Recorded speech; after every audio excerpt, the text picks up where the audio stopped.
What is going on, everybody? I go by Philly Mike, host of the Philly Talk podcast, and we are back with the live draft reaction. The Eagles pick at 154. I'll probably be around for that pick, but I probably won't be around for the 237th overall pick. I just can't do it. I just can't do it today, especially with everything going on.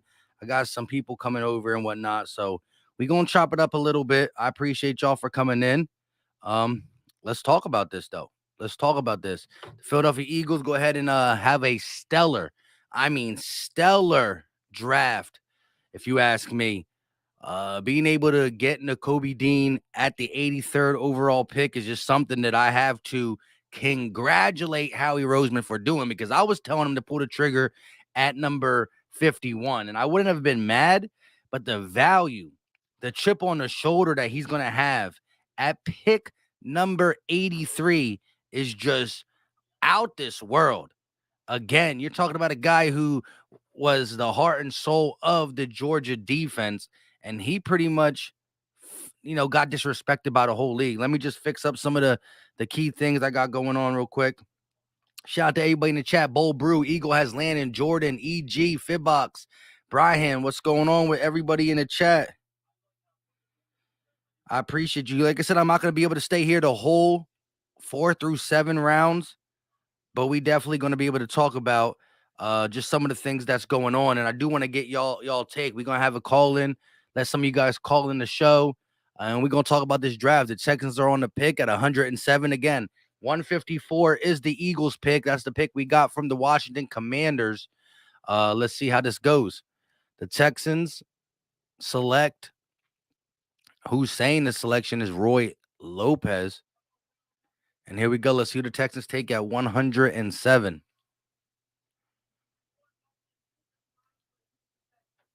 Come on, Lopez.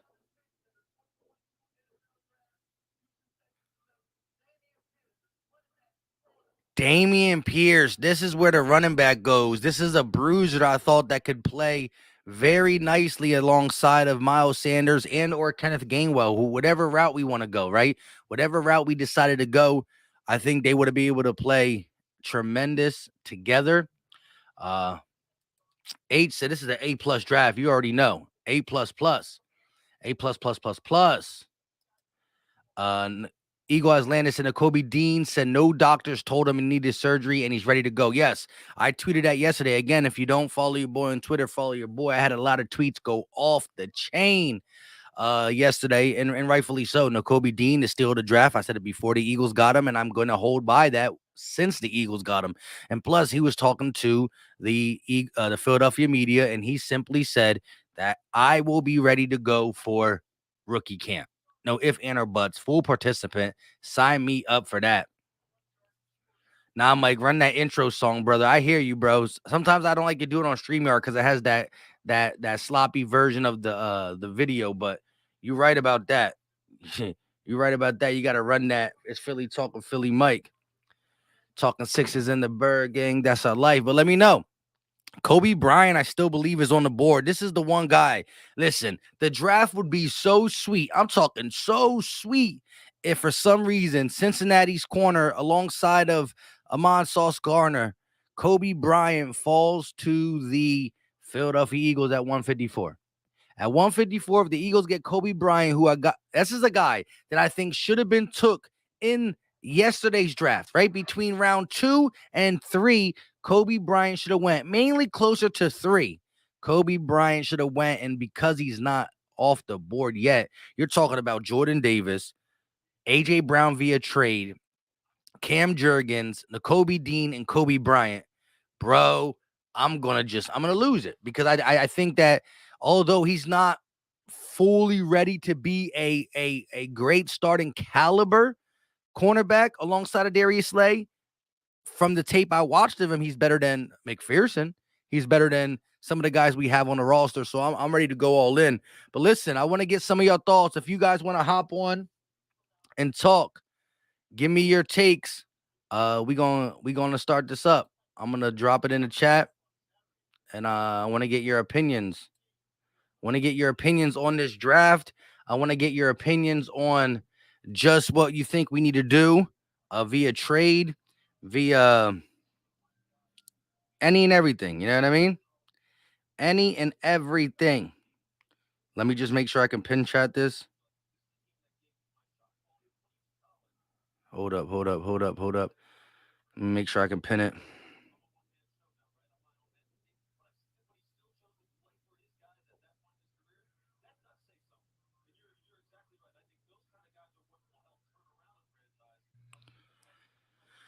Hold on one second. Shout out to everybody in the building though. Hit that like button. It's free. It's easy. It don't cost a thing, and it's greatly appreciated. Why am I going into StreamYard?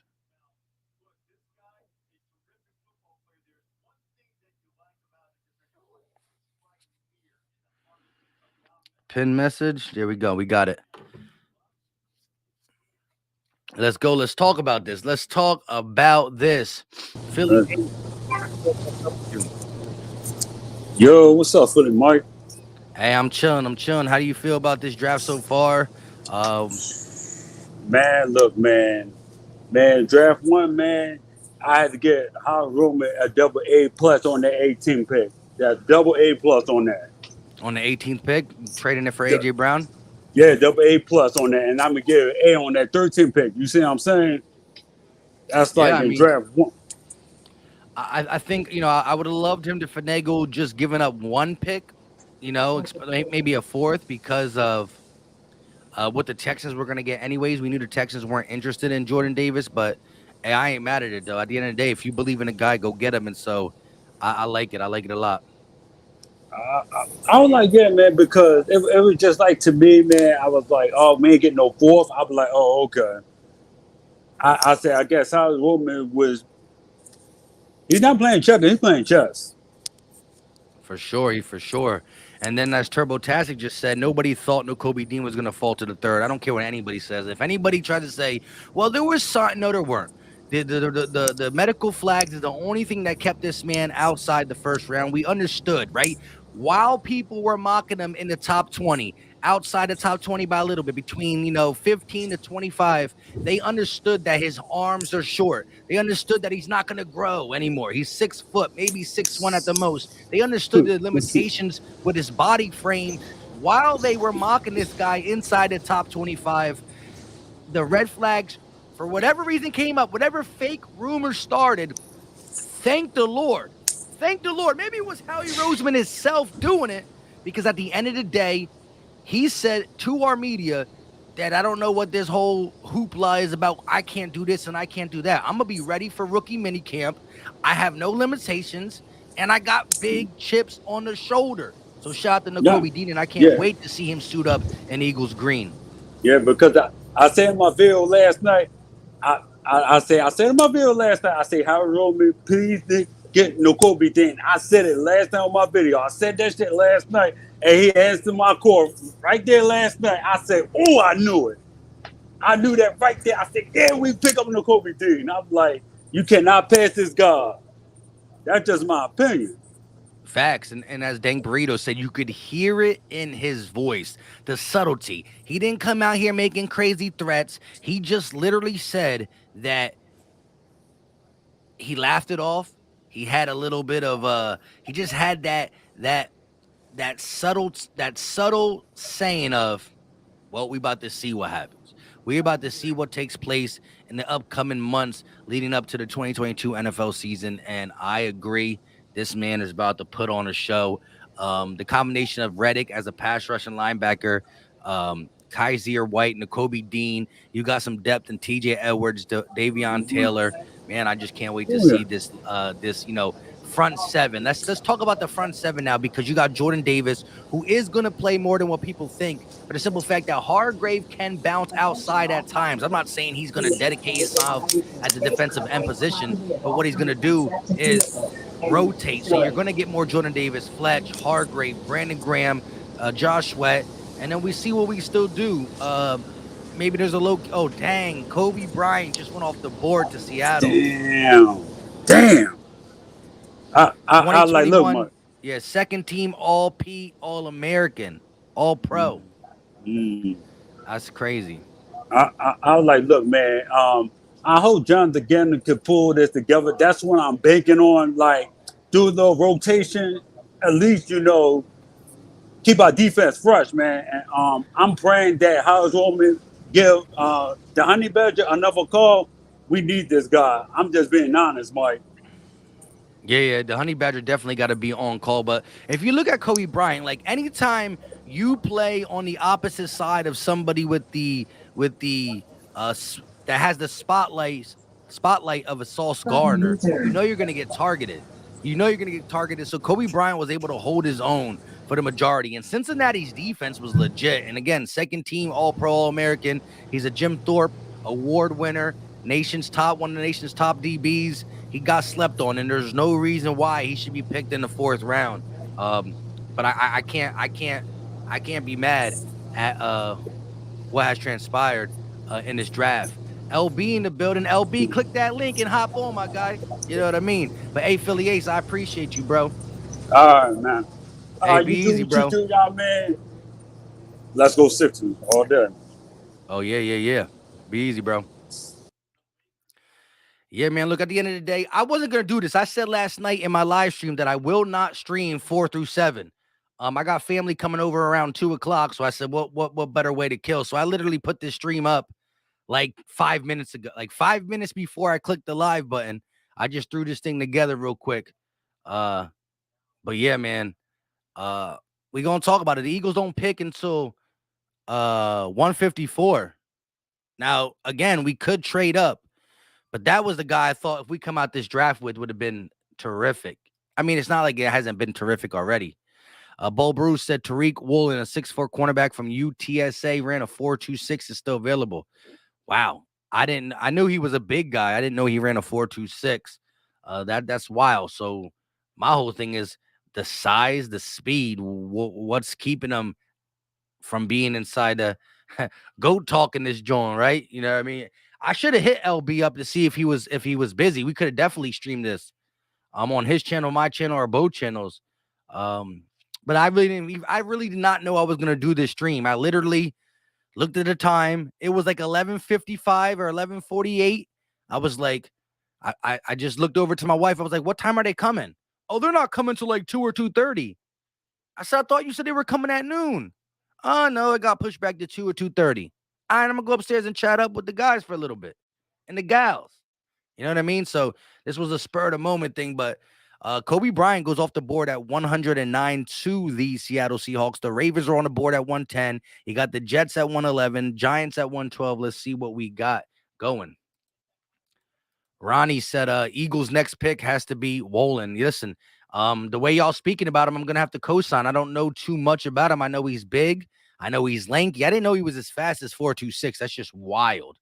Um, but does anybody know what his um cons are? Because everybody coming out of college have things they got to work on. What is his attributes that he got to get a little bit better at? Tate said Woolen converted over to CB from wide receiver, so he's still new and raw, but he has all the tools to be great. Well, there you go.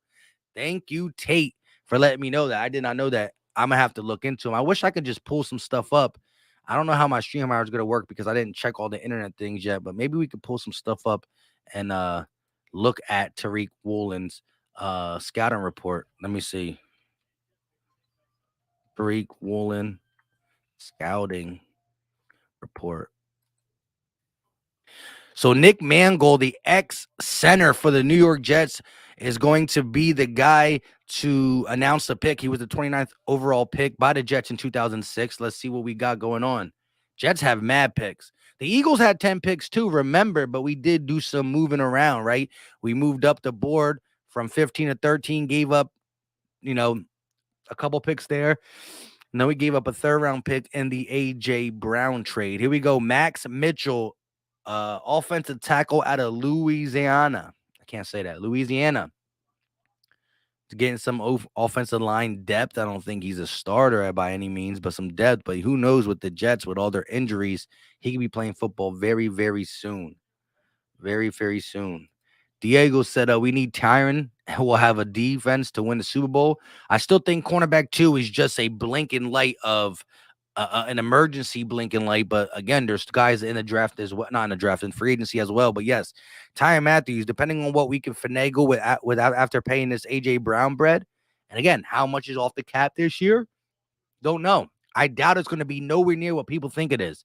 I bet you AJ Brown's cap hit this year is going to be like 7, 8 million, 6 million. It's going to be incredible with how he does with the numbers. But cornerback is somewhere I would like to go for sure. I still believe there's some band-aids you can throw together. You could throw some band-aids together. You could throw some band-aids together in the draft, not a draft, a free agency. I'm losing my mind. Let me pull this up real quick and read it with you guys. Shout out to everybody in the chat. Let's look at Tariq Woolen scouting report. Let me see if I can pull it up. Share screen. Let's get to Tariq Woolen.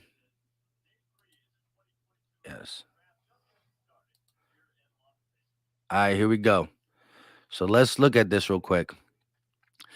So Tariq Woolen, a former receiver who recently flipped a corner, UTSA's Tariq Woolen brings a rare blend of physical traits and limitless potential to the 2022 NFL Draft. He is everything you need. Here's everything you need to know about the Road Runners' promising defensive back.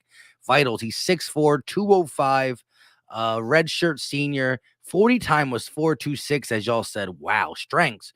When you watch Woolen's tape, it doesn't take long to see the rare physical traits that will make NFL coaches swoon. There aren't many corners who are 6'4" with 4.2 speed, and pretty much zero corners.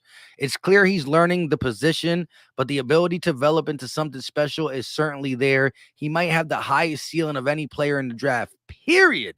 In coverage, Woolen has fluid hips that consistently flips on vertical routes with elite speed, allowing him to keep up with the fastest receivers or recover when needed. His long arms allow a lot of wiggle room in both zone and man coverage for breaking up passes, and he was efficient at striking at the football, even when he was back in space. He closes very quickly in both zone and man. In the run game, when he does decide to close on the ball carriers in space, Woolen is quick to get there and lays himself out for the hit. There were a few times on the tape that he laid a nice pop on the ball carrier that left you wanting to see more of it. His weaknesses: Woolen is extremely raw as a corner, and he shouldn't be counted on to start right away in the NFL, as his game needs a ton of molding and refinement from top level coaches. Too often in coverage, he gets entirely lost in the routes with eyes down the field, trying to mentally trail a receiver instead of having more of a natural feel for his responsibilities. His eyes almost never look towards a quarterback, that lead to a lot of reaching and diving at receivers. He can get burned on routes right away, getting lost on the footwork. Woolen seems hesitant at times to run up and engage in a run. He has elite closing speed. So as you just guys said, and rightfully so, the guy is a project in the sense of he has the tools. When you look at 6'4", 4.2 speed, you automatically say, give it a shot. But he hasn't played the position long enough, and he's very, very raw. That's not saying he's, never going to get good. He's not saying he will get good. It's one of the things. A team that drafts Tariq Woolen, in my opinion, should be a team that has cornerbacks already. If you are a team that has your starting tandem, you have your number one, your number two, and your slot. If you have number 1, 2, and slot already locked up, then you go ahead and get a Tariq Woolen somewhere in the 4th or 5th or 6th round, and you let him learn behind great guys and see if he ever translate to something special. Michael said, at least that's what I heard, and won't be much like 6 mil. Who we talking about? AJ Brown's cap won't hit until next year. Everybody's cap hits. You can't have a $0 cap. Your cap, you can never have a $0 cap. So something's going to hit this year. But the way you can finagle it is that the bulk of the money don't start getting paid to hit the cap in years to come. So I'm guessing it's going to be a small, something around 6, 7, 8, not too much. But then you got to remember, Next year, maybe not that much either. Maybe next year it's like 12, 13 million. I don't know. But then you're talking about the year after that. So not 2023, but 2024, you could be talking about a 20 to $25 million hit. So it depends on where your team is set up for and what you're really looking at. Big play Baines. The people called about Reger. Eagles probably asking for way too much. Let me know honestly. Let me know in the chat right now. What would you honestly be okay with? What do you think is reasonable, right? Something that you will let Jalen Reger go for and what you think we can get. Give me your best case scenario. Let's not come out here and say first round pick, second round pick. But let me know, what do you think Jalen Reger's price is and what would you be okay for, right? Remember, we are in the fourth round now. If somebody gave me fourth round pick 104, if somebody gave me fourth round pick 115, that's Denver's pick, I'll take it. I don't think it will happen. I think the earliest you'll get is probably a fifth. And Bryce said fifth as well. Danny said fifth, fourth or sixth. We're all thinking about the same amount. Fourth being the greatest deal possible. Definitely fifth or sixth round pick. Washington Commanders take who? Who they take? Daniel what? A safety. Oh no, Percy Butler, safety, 6', 194 out of Louisiana, going to the Washington Commanders. A conditional fifth, says Brian Jones. General D said that's too much. Not for that, but he said too much for somebody else. Wow, Dank Burrito said Reger for a fifth and a seventh, but not even for this draft, the 2023 draft. That's crazy. I slept on my hand wrong last night. That junk broken. Devontae Travis said fifth round pick. DSG said, let's get that solid punter for Reger. I don't even know if that's possible. Mercedes, what's up with you? Michael said fourth and next year's fifth.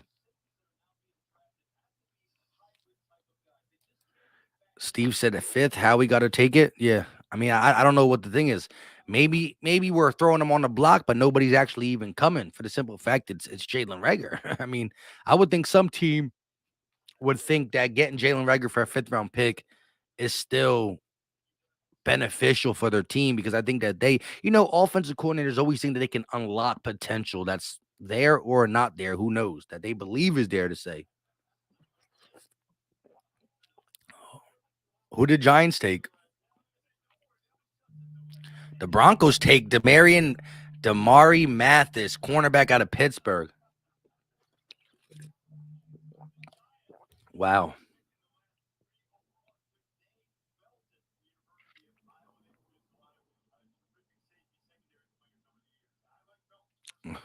Gate City just texted me talking about Washington continues to take the guys that he says. Jersey said, what do you think we're going to do today? I don't know. I mean, we're still a ways away from our pick. We're at 116. We don't pick until 154. At this point, if you're looking at need at 154, which will be in the fifth round, right? If you're looking at need for 154, yeah, you need a guy, but that guy that you just took is probably not going to start. There's only one position that we are I'm talking about so desperate at, and that is cornerback, because besides Darius Slay, we don't have an outside corner. Now, again, what if the Eagles are getting in their mind and they're going to move Avonte Maddox outside and play McPherson in the slot? McPherson gets a little bit better playing in the slot, but he's not Maddox in the slot, and Maddox ain't Maddox outside when he's not in the slot. So, now you ruin two positions there.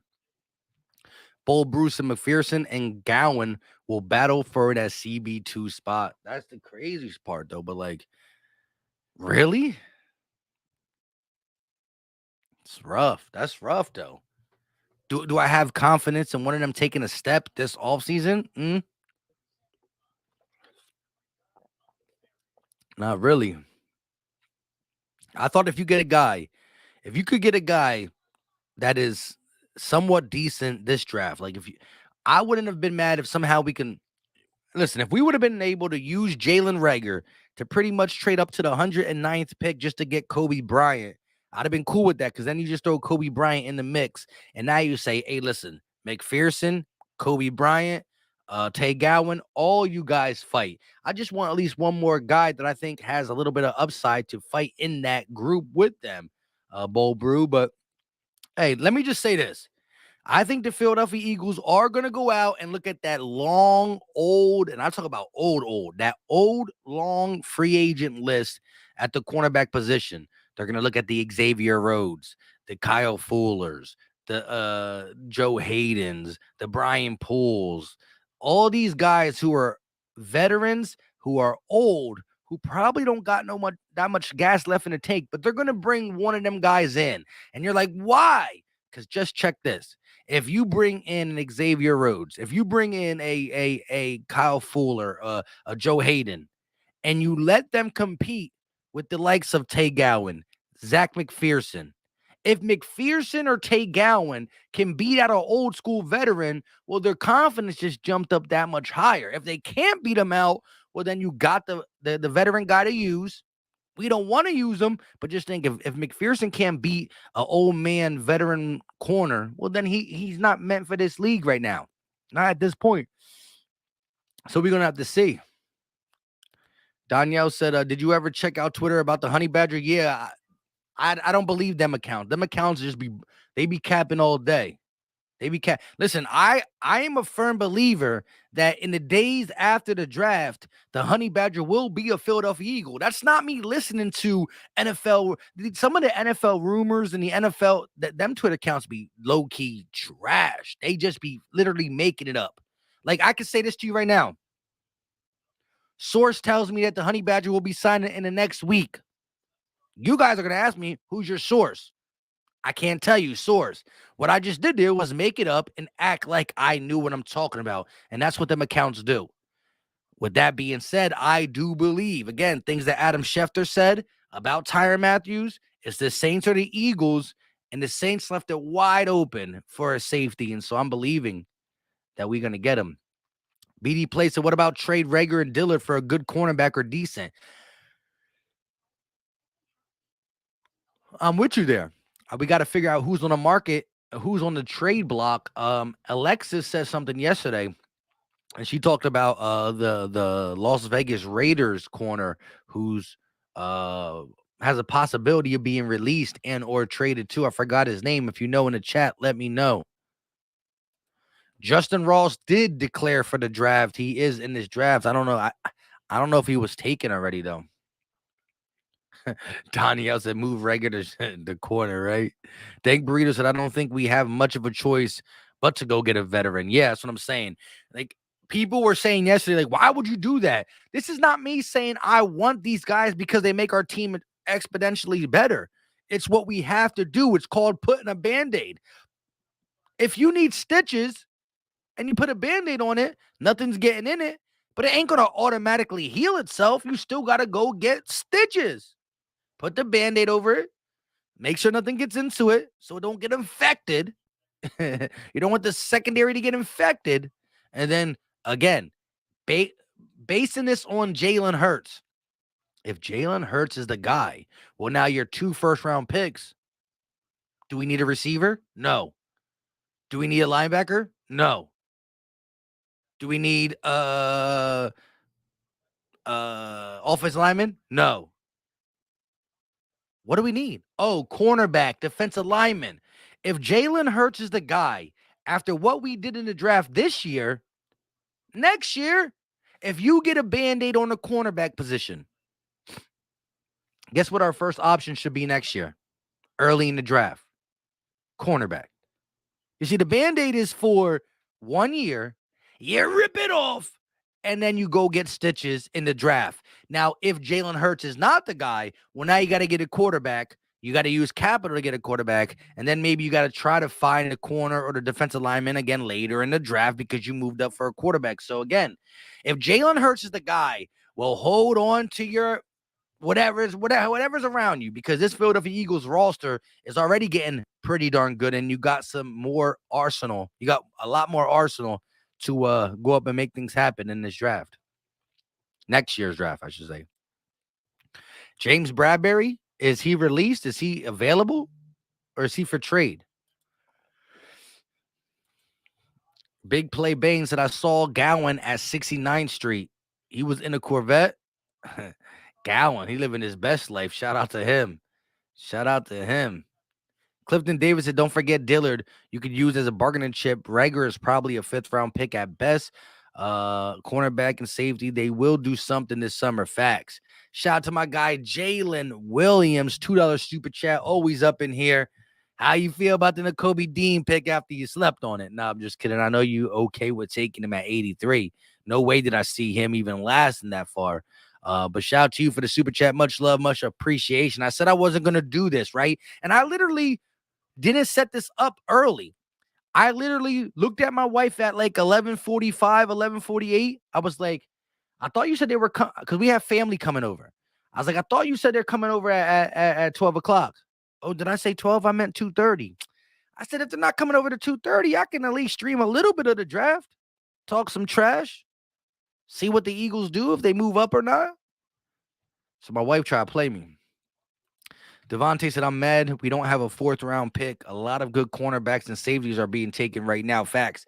If we had that 4th-round pick, Kobe Bryant out of Cincinnati will be on the Philadelphia Eagles. And again, I'm not saying he's a shutdown corner, going to come in and be the next best thing next to Darius Slay. But what I am saying is that he would definitely fight against McPherson, fight against Tay Gowan, will possibly keep us from drafting one of these old man Rivers type cornerbacks to just fight for the job. And I think he could beat him. I think if you had Kobe Bryant going against Gowan and McPherson, I think he would win. Again, you have to be some type of a dog to be on the opposite side of Sauce Gardner, Amon Gardner, and still hold your own and make a second-team All-Pro.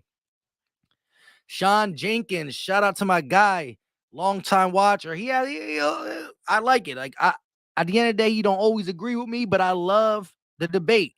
Nobody should we're all sports fans. We all want the Philadelphia Eagles to succeed. We have different avenues and different ways to try to get the Eagles to succeed. But I love the fact that, football talk, grown man football talk, you disagree. As long as there's opinions being stated, I love it. And shout out to you. Appreciate you for joining channel membership, Sean Jenkins. And again, a lot of your points be valid too. You definitely look at the situation in multiple ways, right? You were one of the guys that did not like everybody who was poo-pooing on Howie. And at one time I was poo-pooing on Howie. Again, if you look at the landscape of all Eagle content creators and just Eagle fans in general, I'm still on the side of I've always gave Howie a little bit more props than others, especially since the whole last year, even making the trade up to get Devontae, even doing the whole thing with Miami to get 1st-round picks for our future. Shout out to Howie and shout out to your take. And shout out to you for dropping a $20 super chat. Appreciate the love. Appreciate the support. And like I said, I wasn't even going to do this today because of the family coming over. And it's been a long 2 days doing the draft with Gate City and Philly Fresh. But again, Howie Roseman, I didn't question Cam Jurgens. I was just unknown. I didn't know who this guy was. But then again, I thought that if Coach Stoutland decided to tell Howie Roseman he's not really the best value at 51, but he's not going to be there next time we pick, go get this guy. I think he can replace Hall of Fame Jason Kelsey. Well, then listen, as much as we understand what the needs are on this team, if Stoutland says to Howie Roseman, go get this guy, after all the great coaching, all the things that Stoutland has done for the Eagles, Howie Roseman's probably like, listen, dang, cornerbacks, we need corners and safeties. Not really much value there. Let's go do it. But to still get Nakobe Dean was terrific. Shout out to you, bro. Appreciate the love. Appreciate the support. I'm feeling really good about this Eagles season. Devontae Travis said, Kobe Bryant in Philly, if you know, you know. Dude has the skill. Facts. But he went to Seattle at pick 109, so that sucks for us. That's where that 4th-round pick could have really came in. Cam Jurgens is a stud. I hate the criticism that pick is getting. And listen, I got off the stream last night too late, but I vowed that before I get on live again, because I didn't think I was going to go live today because I had family coming over. This was the last second draw to straw. I want to do a deep dive in on Cam Jurgens. For me having a question mark, there was a lot of people who came out and spoke their mind and said, some of the people said the same thing I said. Cam Jurgens here now? Why? We need other stuff. But then I also agreed with Gate and other people that there wasn't the value at corner and safety just to pull one off the board because you need one. But then there were the rational minds, guys like Sean, guys who watch a little bit more than the average, NFL fan who watches the draft at this time. And I'm hearing a lot of great reviews on Cam Jurgens, so I'm excited to go in and look. I am going to try to research what scouts believe his where he should have been drafted was. I want to see if they believe he was supposed to be around the 50s, 60s, or close to 70s, 80s. At the end of the day, that doesn't matter for the simple fact that he's on the Eagles now. And if you're telling me that Stoutland or Jason Kelce was involved with the pick, these are guys that I can't go against. And so far, and I said this yesterday in my stream, I'm giving Howie Roseman the benefit of the doubt because since last year, he hasn't done really anything wrong at all. This man has been knocking it out of the park left and right, and I'm excited. KP said we're going to get the honey badger. That is what I hope. I don't know how the whole AJ Brown contract is going to be fit into the cap. Again, it's not going to be a big number. I can almost guarantee that. But I'm excited and I'm ready to see what happens. Backyard Bird Podcast, another channel member in the building. Cam Jurgens was marked above Lindenbaum in most teams' draft boards. Wow. That's crazy. I didn't know nothing about Cam Jurgens, but let me find out. Because at the end of the day, what do we do? What do we do with the first and second round pick then? Think about it. You got your inside D tackle and your inside center of the future. When you start saying it like that, you're talking about being able to compete right here, right now. Yes, sir. And now you got the center and the D tackle of the future. Both possible studs. Gotta love it. Rita said, I like the center, not best one, but I trust Stoutland and Kelce. Big facts. Eddie says Isaac, Taylor Stewart, a cornerback, and Smoke Monday at safety. Yeah, Smoke Monday should still be on the board, right? Correct me if I'm wrong. Whoa. The Ravens just took Tariq Woolen. Again, I told you, if a team's going to take Tariq Woolen 6'4", 4.26 speed, it should be a team that has solidified corners who can take him, mold him, because his game is too raw. That's crazy. Jurgens was selected by Kelce. Yeah, I did hear that, but there's no way Stoutland wasn't involved. Stoutland he got free reign around the Philadelphia Eagles facility after turning down Alabama to stay with us. Listen, Stoutland was definitely involved in that pick. No ifs, ands, or buts. But Tariq Woolen going to the Ravens, hey, at the end of the day, like I said, you look at his potential is there from what I read on the scouting report. But he is very, very, very raw. And so this is why the Eagles can't really take a guy like that because it is what it is.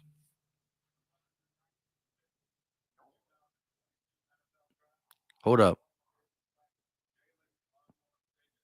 No, that wasn't the Ravens that selected Tariq Woolen. Who was the team that selected Tariq Woolen? The team before the Ravens selected Tariq Woolen.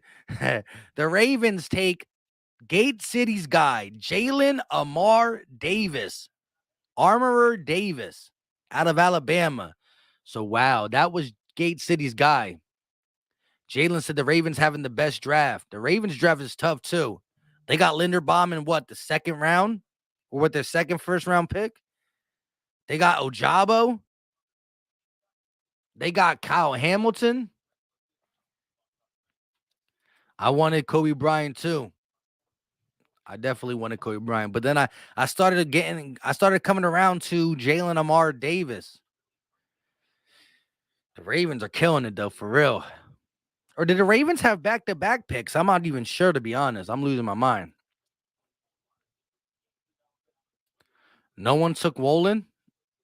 I could have sworn I just saw him on the list of somebody just took him.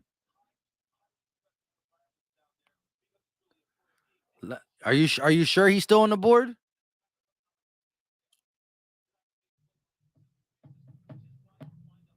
Let me know if he's on the board. Maybe I made a mistake. I could have sworn I saw. It was one of the things that I looked on the screen. It was just turning off, and I just quick looked at it. I'm reading the ESPN update. Hey, shout out to you, bro. Yeah, Tyreek Woolen is not off the board. I lied to you guys. Sorry about that. But Jalen Amar Davis. So again, the Ravens got Hamilton, Linderbaum, Ajabo, Travis Jones, Daniel Falei, and Jalen Amara Davis. So cornerback, offensive tackle, and D tackle were the last three picks. Third, fourth, and fourth. Let me pull up the ESPN updated one too.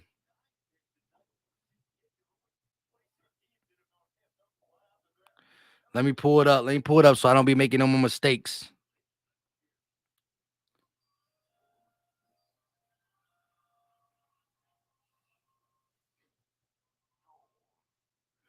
Here we go. The Panthers pick is in. Hold it. Somebody traded it to the Panthers. 120 season ticket holders are saying to pick.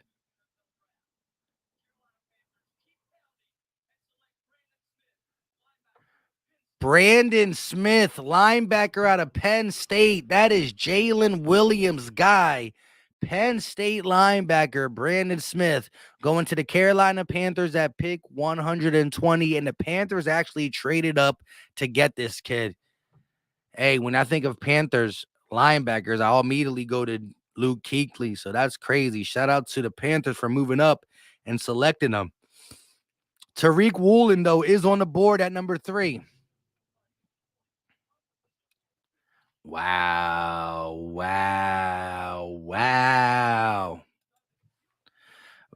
Round 4, number 119, 128 from the Cardinals, 130, 139, 141. Who we talking about? Who has all them?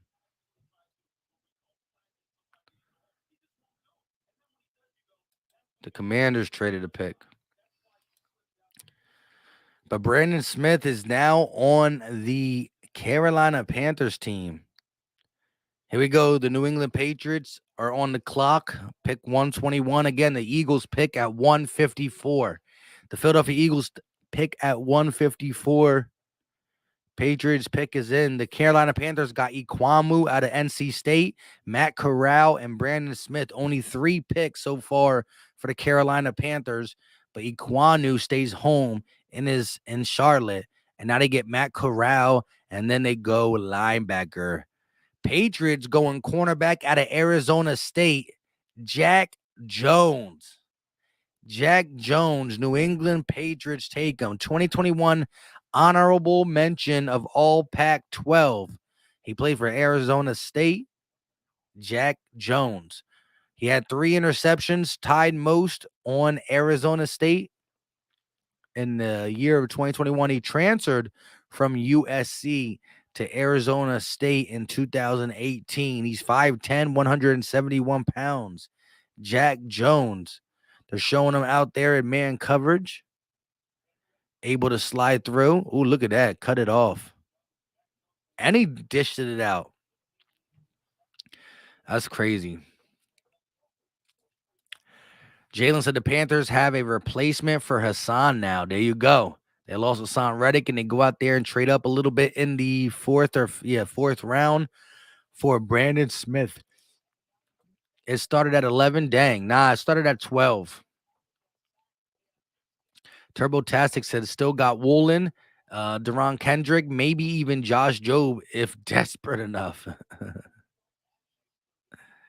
Martin Lynch said the Eagles are killing it, but Joel News took the air out, bro, for real. That Joel Embiid news was tough. Wantless 2K said, I want Woolen so bad, man. Listen, again, I didn't know he was a 4.26 guy. I knew he was a bigger guy. around 6'3", 6'4". But I didn't know he was a 4.26 guy, and I didn't know he was a converted wide receiver. So again, this guy has the potential. Learning the game late ain't always the easiest, but at the end of the day, if he can do it with them attributes, hold up, wait a minute, talk about an animal. But here's the thing. Who do we play at cornerback 2 while we get Tariq Woolen ready, right? I think Tariq Woolen offers the most upside on a team that has a number 1, a number 2, and a number 3. A number 1, a 2, and 3. So Tariq Woolen can learn late at his own time. And as Luffy said, Jordan Mailata learned late too. Yes. But did Jordan Mailata come to the Eagles and start at left tackle right away? No. Jordan Mailata sat on the bench for 2 years before he came in and became the man around this mother blubber, right? Tariq Woolen, with the lack of actual starting quality caliber corners on this Philadelphia Eagles team, Tariq Woolen is going to be fighting for the day one starting job. So it's not like he gets to sit back, learn, and relax. Unless you draft Tariq Woolen, you go out and sign an Xavier Rhodes, Joe Hayden, Brian Poole, Kyle Fuller. You let the Band-Aid struggle as you train the young boy. And then again, you go ahead and then make the switch once you see he's starting to come of stature, as H3H said. As H3H said, hold on, let me answer this text message real quick.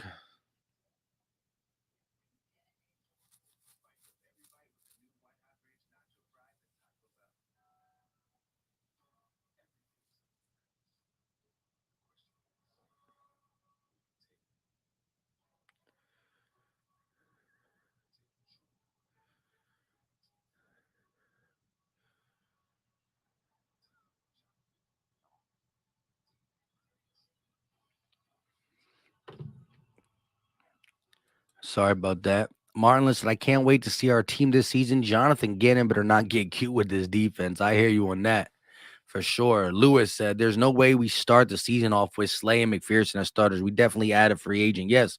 But let me pull up then. Let me just look at the free agent list. I'm about to pull it up. Let's see if I can pull it up.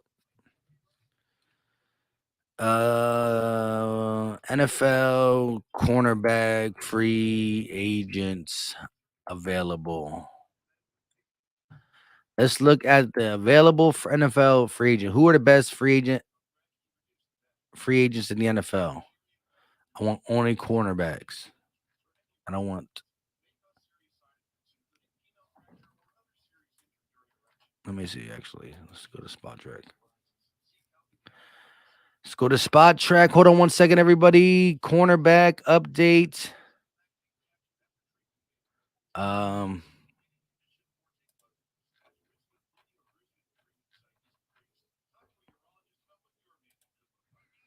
Why can't I see available?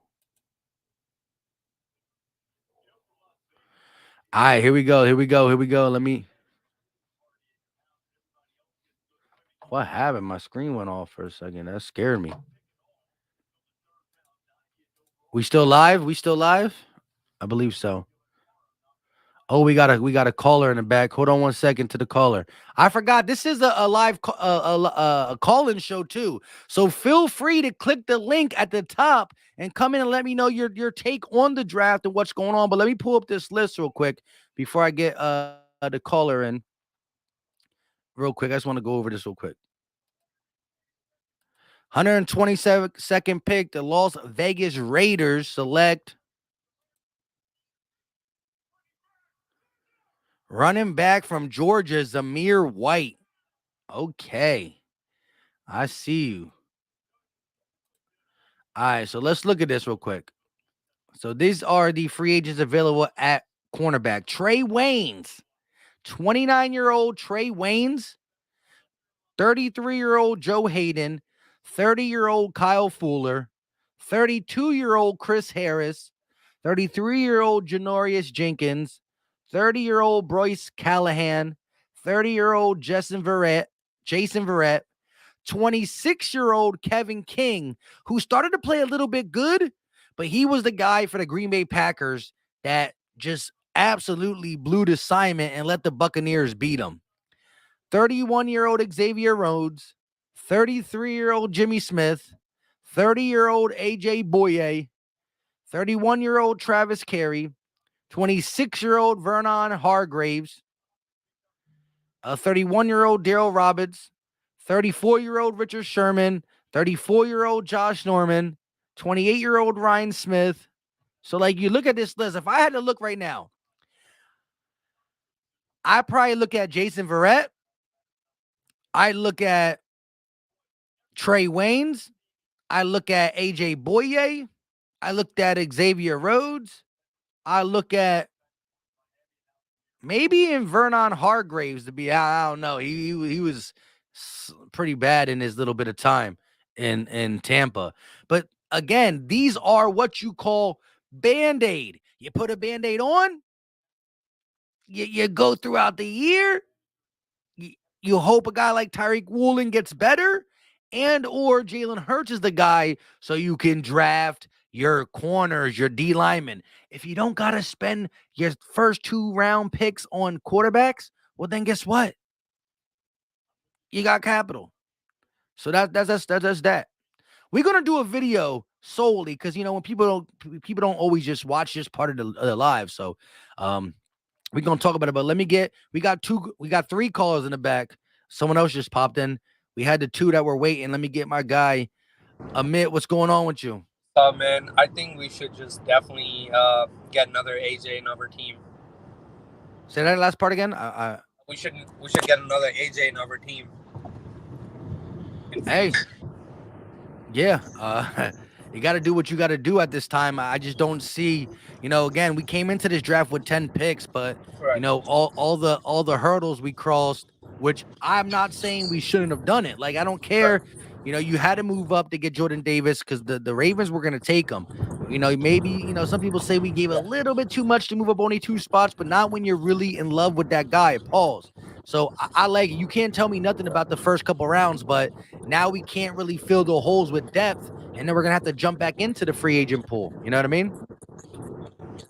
I mean, dude, we definitely fell in love with this guy, and people were saying, like, there was a safety on the board why you didn't draft it. I mean, you have Matthew available. Like, you can definitely get that. But Jordan Davis guy, they don't come that often.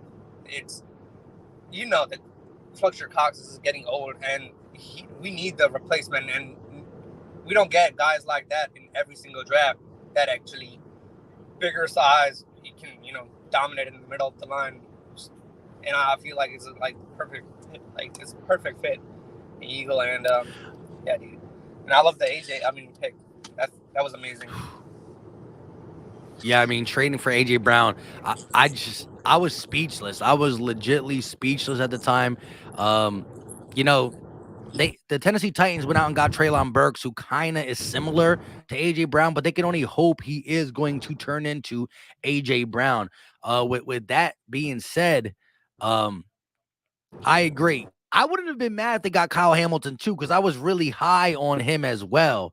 But Jordan Davis, how did the Eagles build their team? They start through the trenches on both sides of the ball. So it's crazy that the first pick, we traded up to go ahead and get Jordan Davis, D tackle, to replace Hall of Fame or world champion Fletcher Cox, right? And then the next guy is the guy who replaces Jason Kelsey. You know what I mean? So it's just a tremendous effort in their part, but I think we lost him. My man was on the highway, headed down on the highway, and he caught the wrong connection. Hey, we're going to bring you back in next time. Appreciate you for tuning in, though, joining in the channel. Again, I love the call-ins, and like I said, definitely call in, bro. Listen, we got 230 people in the chat. Call in. Let me know. BLSG, what's going on with you? Yo, Philly Mike, what's good, my guy? How you doing, brother? I'm hanging in there. Oh, I know you are. Facts. Real quick, though, as my guy 2020 Vision said, listen, the like button is free. We got 220 plus people in the chat. There ain't no reason why we can't get 100 piece. 100 piece should be easy. 100 gun, 100 clips, but we not from New York. You know what I mean? This is what we do over here in Philly. BLSG, how you feel about this draft so far? I'll tell you one thing. The first two picks, though, by Howie Roseman, absolutely aced, man. Those first two moves right there that the Eagles made, getting A.J. Brown and Jordan Davis, perfect job right there. Because we needed a D tackle because soon Fletcher Cox is going to be gone, and we know Milton Williams is probably going to replace him, but we need to get younger these days. So, again, we need someone to help him out. And Jordan Davis is a huge dog at 341 pounds. And then the fact getting A.J. Brown in a huge trade with the Tennessee Titans, some people think that was too much to get A.J. Brown. But as long as a veteran receiver gets into Philly, because we've been needing that. Like, how many free agents have the Eagles been trying to go after, and they've just barely missed them? How many free agents have the Eagles been going after and have just barely missed them? And now we grab A.J. Brown in a huge trade that just took a first and a third. Like, I think that's a steal. And then the next two, I was a little iffy on the center that we picked, but until the Eagles ended up selecting Nakobe Dean, that just made that third draft pick by Howie Roseman a lot better. And especially for the fact that he'll possibly replace Kelsey when he retires. Yeah, man, I still got to do a little bit more research on Jurgen, but some of the people who definitely watch college more than I do are vouching for him. And I can't deny the fact that you get Jordan Davis to replace Fletch, and now Cam Jurgen to replace Kelsey. I still believe it's an A+. Howie Roseman doing what he does best and keeping us competitive in the here and now, but also building for the future, because you look at this team and it's so young. It's becoming young on the offensive side of the board. Younger. And we got to get younger on the defensive side of the board. But real quick, is there a guy that's still on the board that you think the Eagles should try to get? That you hope the Eagles get at 154? I know it's getting this one kind of pins. This one right here can honestly shock people, and I am still shocked that this person is on the board. I'm telling you, man, I am actually surprised that Hassan Haskins is still on the board in the fourth round. I mean, what's going to happen to Miles Sanders if he doesn't really have a breakout year this year? Do we really rely on? We do kind of rely on Kenny Gainwell already because he already has all the rushing touchdowns. But do we really have a lot of depth behind him? I know we have like Boston Scott, we have Jason Huntley, but those guys, they don't get a lot of playing time though. They need to get more playing time. I understand that, but I need another runner that needs to come out and can possibly be another second stringer or third stringer that comes out day one and can just try to do what he does like Kenny Gainwell did when he was the backup to Sanders. So you know what? With one of these draft picks that we have left, but especially probably this fifth round pick that we have, give me Hassan Haskins if he's still there. Because he hasn't been drafted yet. He has not been drafted yet. He's been falling constantly. He's still falling, and he can't get up. That felt like Nakobe Dean for a little bit until we picked him up. Yes, now we got Nakobe Dean on the squad. Hey, BLSG, I appreciate you coming on. We're about to see. I think I'm going to end this, though, right after the 154 pick, because, like I said, I didn't plan on doing this today, but I'm curious to see what we do. Yeah, always got to – it happens. It happens. I appreciate you for coming on, though, bro. Yeah, no problem. Peace. Yep. Okay. 229 in the chat. Let's get it to at least 100 likes. It'll be greatly appreciated. Listen, call in. We need some more people to talk. We got Two Real J in the building. What's up with you? What's going on, Philly Mike, man? What's going on, bro? Can you hear me? Yes, sir. Loud and clear. Yes, sir, man. Listen, first of all, man, I'm a big fan of yours, man. I'm from North Philly, man. I love everything that you do, man. I'm a truck driver, man. You keep me busy on my road, man. I appreciate you for everything you say, man. I really do. Man, I do love how we did with the first two pick with Jordan Davis and the trade with AJ. I still have a little concern, to me, it's more about the defense. I still worry about Jalen Hurts a little bit. I trust that he might, make that jump on 2022. But my fear is with Ghana, man. I mean, listen, I don't care how many people you bring. You can bring you can build a whole defensive line. You can bring a corner. You can bring the Honey Badger.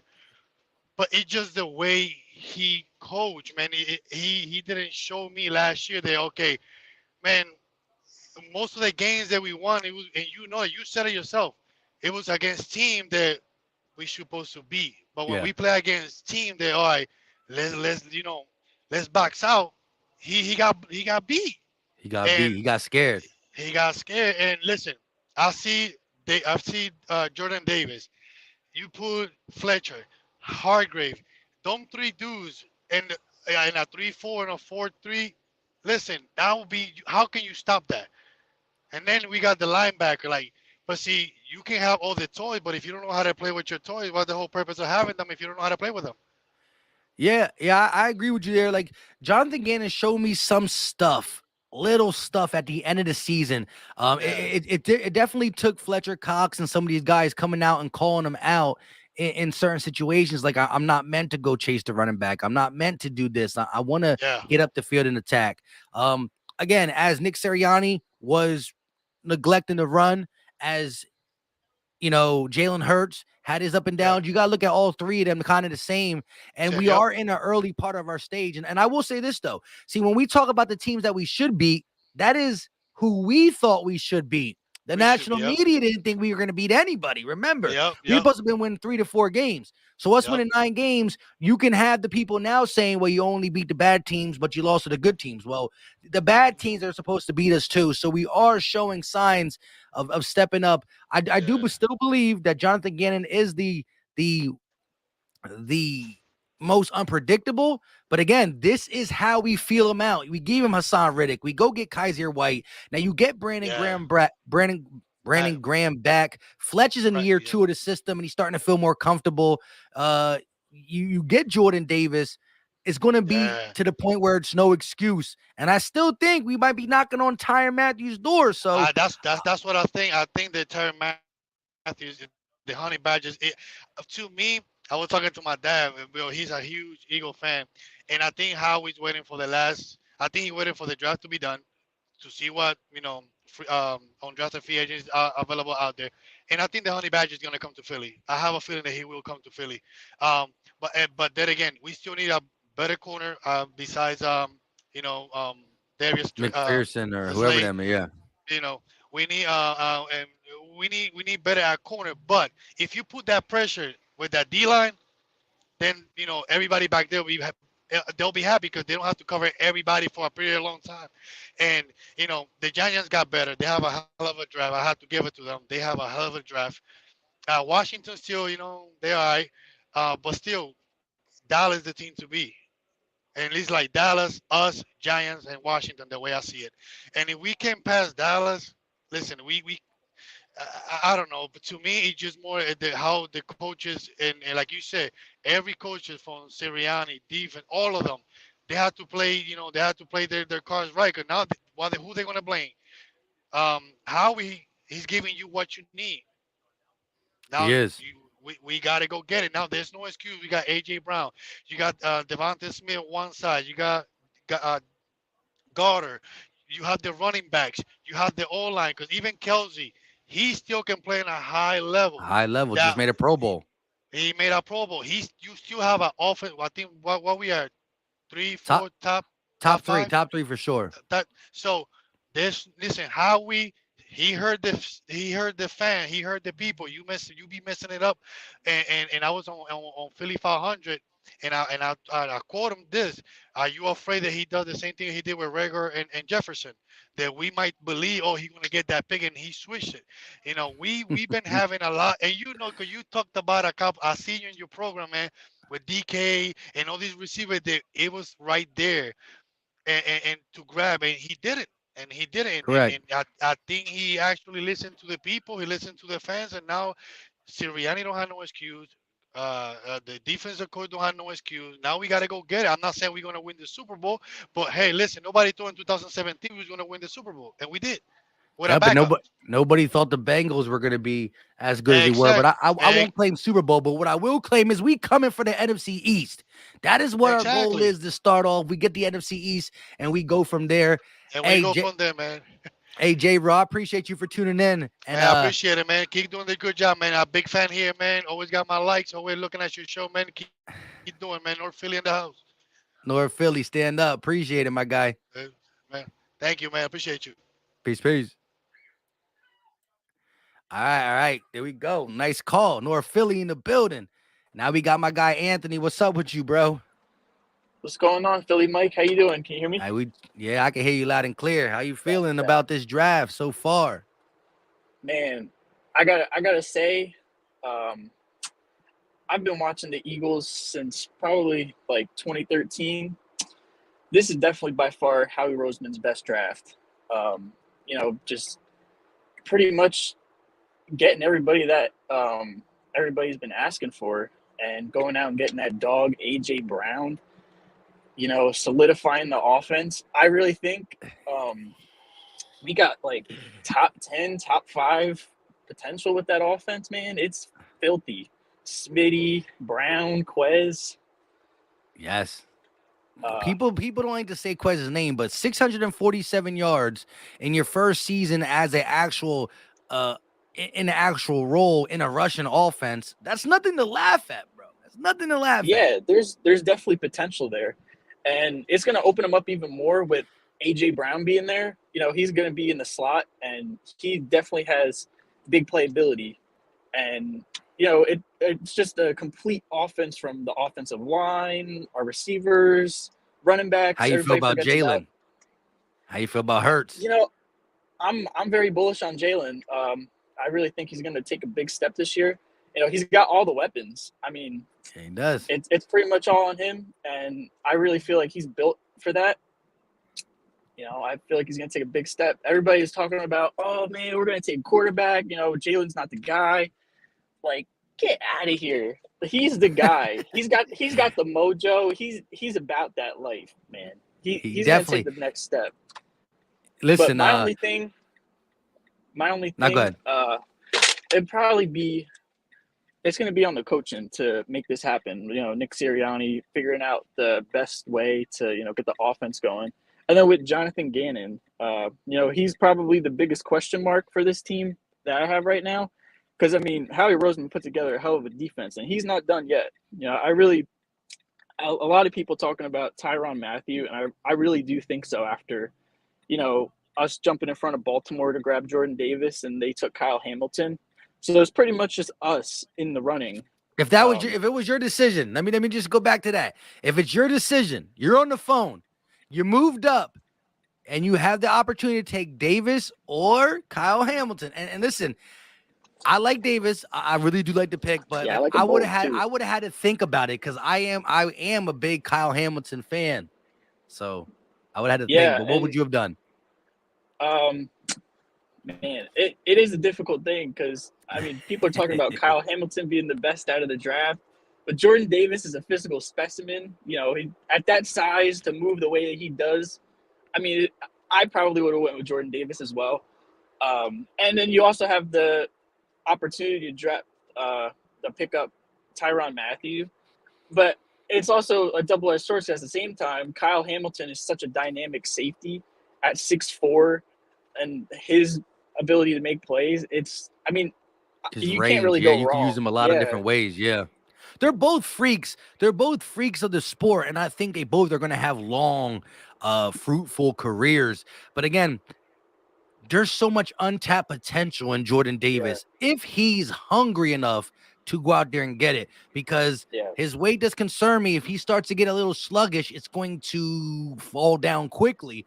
But the way he moves, the hands, the feet, the long speed, the burst, it's not supposed to be tagged to a guy that size. So you're talking about legit game changer if everything comes to fruition, if he's that hungry. And so far, I haven't seen nothing to question his grind. Yeah, and being underneath of Fletcher Cox and Hargrave and BG, he's going to learn from pretty much the best in the game. So it's definitely going to help him big time. And then stealing Nakobe Dean, me and my guy Ben. Shout out to Ben. We've been trying to manifest the whole Nakobe Dean thing. So when they picked Cam Jurgens, I couldn't get mad at the pick, but we're just like, come on, Dean is there. And it was a risk for Howie, but it paid off because he was still there in the third round. Let me just say this. I don't know if you popped into the live yesterday that I had going. I just kept saying, Gay kept saying, no, Gay's going off his, we're going off the big board. And I'm like, listen, I was with you. I thought a lot of teams were going to take Nakobe Dean before 51. When we were there, I would have took Nakobe Dean. I know we needed stuff for the secondary. I know we needed this, that, and the third, but I didn't see the value there to go get a cornerback. I seen the value in Nakobe Dean because he was supposed to be a top 25 pick. I don't care what anybody says. Don't try to tell me any other thing. It's facts. No one changed my mind. Well, if you look at Georgia, and I don't care. He was a monster. I watched the national championship. With that being said, I would have took him at 51, and when we took him at 83, I literally had to leave the live because I had to talk about it. I made a little 5-minute video real quick, but Nakobe Dean, I said it then, and people are like, of course he's still the draft to you. He's an Eagle now. I literally were caught on camera at 44, at 48, at 51, at 59, at 68, at 72. Every time I thought Nakobe Dean was going to come off the board, I said, if this team takes him right now, they need a linebacker, he'll be the steal to draft. So I was saying it prior to him being an Eagle, so there was no Eagle bias there. It was literally saying, whoever takes him now, he's going to have a chip on the shoulder, and he's going to make the NFL pay. And I'm glad 82 teams passed up on him 82 times. Yep. Yeah, I mean, he was definitely, ranked to be in the first round, and I honestly thought he was going to go maybe the way that the draft was going. He was probably going to go like early, mid-second round. Yeah. And I definitely wanted to see us take him the first time, but yeah, I'm definitely glad that he's an Eagle and just like a night and day comparison with our linebacker core from last year. Hey, we're doing the dang thing, and that's all we can ask. Howie Roseman putting the pieces together. Now it's up to he's repenting for 4 years, 5 years worth of sins, man. This is great. Hey, it's definitely this is the Christmas version of draft miss. But before I get you out of here, let me know. Were you skeptical at first, or did you know, or did you like the second round pick with Cam Jurgens? I was kind of like unbiased about it. Like I liked it. I mean, I didn't like it, but I did like it. I understand the pick, and it shocked you a little bit, right? Yeah, it did because I wanted Dean at the second round, but I mean, after hearing Jason Kelsey's endorsement of him, I think it's a good pick, and it's something that had to be done. It's not sexy, but he's a good player, and I think it's a good pick. Hey, I hear you. I appreciate you for tuning in, Anthony. We're going to be doing some more call-ins throughout the offseason as things start to unfold. Appreciate your support. Appreciate it. Big fan. Peace, peace. Peace. All right, before we get my guy Philly Ace in here, Anthony, somebody let me know in the chat, who did Dallas pick? Anthony M said, great pick for Dallas. Upset. I agree if it's a great pick. I was too busy talking. I didn't actually look over who did the Cowboys take. And again, if you want to call in, look at the top of the chat. At the top of the chat, there is a link. You click the link, you type in your name, you make sure your phone or whatever you're using, you can use your phone as a FaceTime or you can use a computer.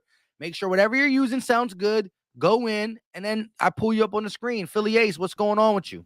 Yo, what's up, Philly Mike? How's it going, brother? Hey, we chilling. Oh, they got a tight end, Ferguson. Oh, dang, yeah. I hear you, Anthony. But Ace, how you feeling about this? I'm feeling good about the draft. Here's the thing with me with the draft. You can get any speculated player that's supposed to do this and do that.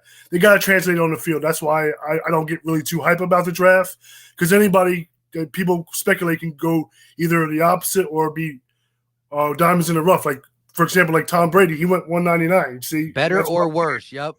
That's why I don't really put. But as far as everything's looking for the Eagles, I like it. And the good thing is, the Giants are talking about the Shane, his draft and all that stuff.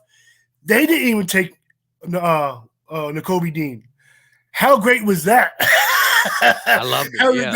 They passed on him, but I'm happy about that and stuff like that. And the last time the Eagles got a good wide receiver, remember when we got Jeffries here?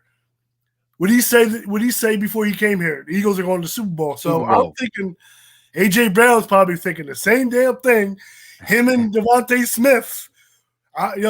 Philly Mike, I don't want to get your hopes up, but you got to feel good about that, right? Oh, I love it. I think that there's so much potential. I still think it all falls back on the arm of one Jalen Hurts. But if I'm not betting against the kid. I saw the growth. But in the same season, I saw the growth and I saw the comeback. And this is the year that he got to put the things together. He's going to have the tools. It's going to be his first year in a system twice. All that stuff matters.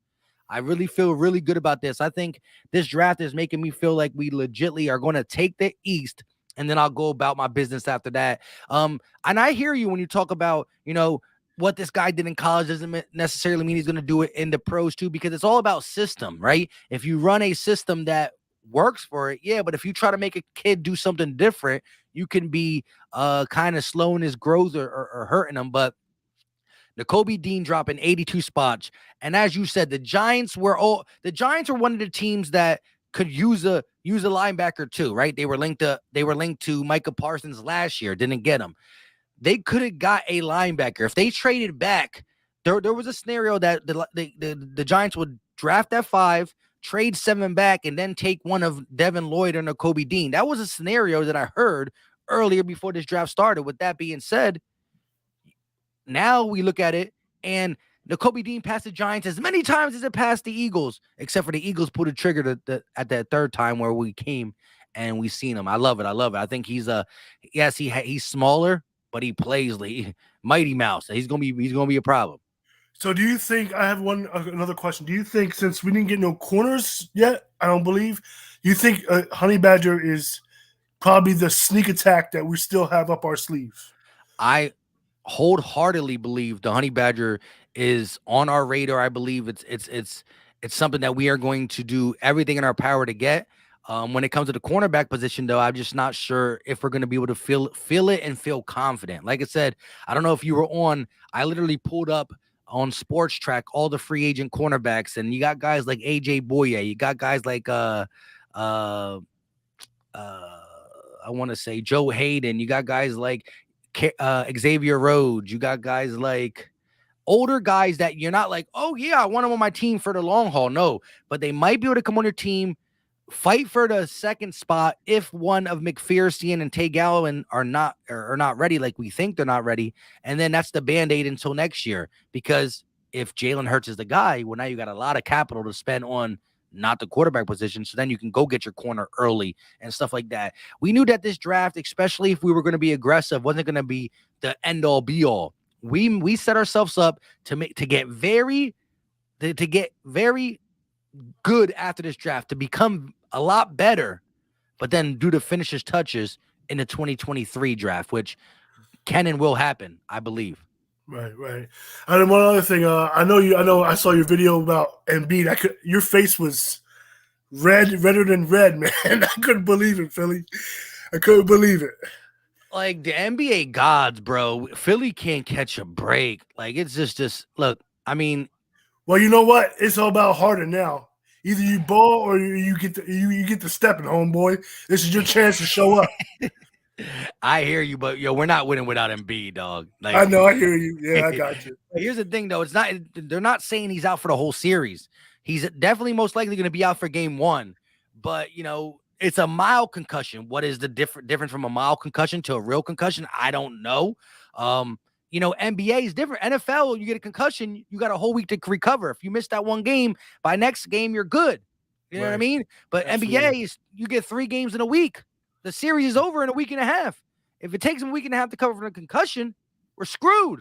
Yeah, we're stuck. I just hope it doesn't. Somehow he comes back for game 2. We need him to put that Superman cape on and come back game 2 and steal one in Miami. I'll be going off the wall. Yeah, that's what I'm talking about, Mike. But I love you, man. You're one of the best Eagles creators out here, and I support you, brother. Hey, appreciate the love. All right, man. Take it easy. Easy. All right. I really do. Like, as much as I love reading your comments on the videos, because y'all teach me some stuff too, and y'all give me different perspectives. As much as I like hearing y'all in the chat, I like getting you on here too to hear it. We got one more person in the back. Again, don't be afraid to call in. Just click the link, type your name. It's as easy as 1, 2, 3. This is 2022.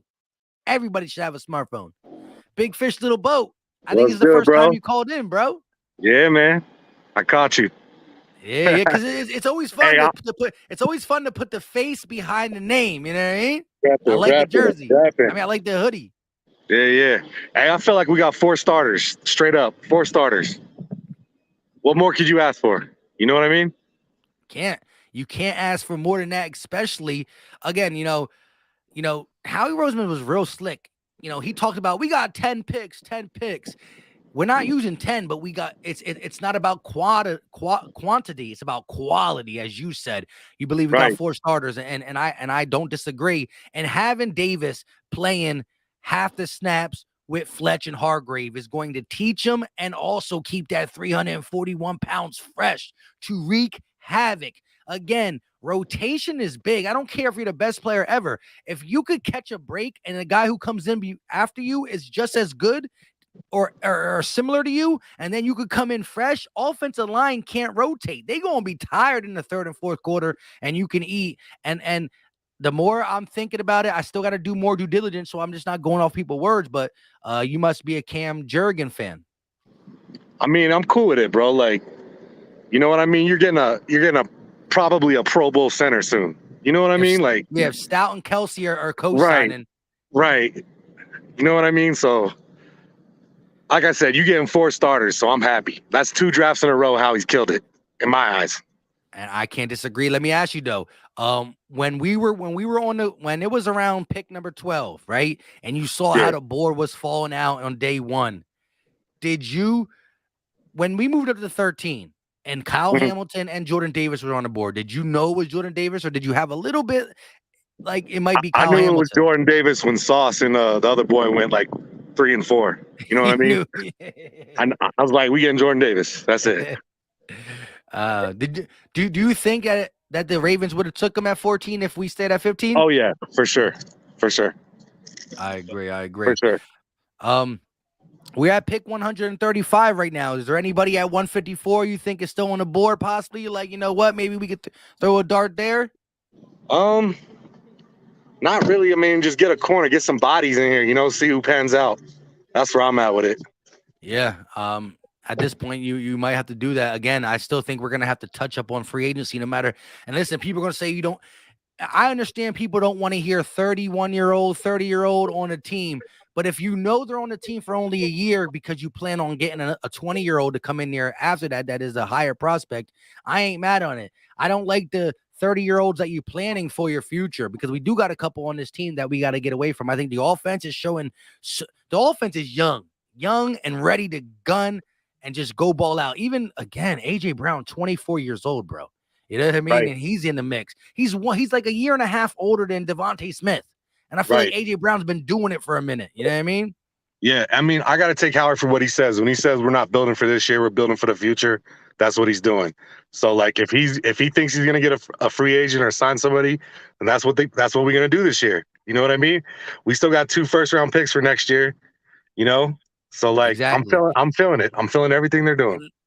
Let me get one more take for you, right? Because you said we got 2 first-round picks next year, right? There's 2 things we're going to do with it.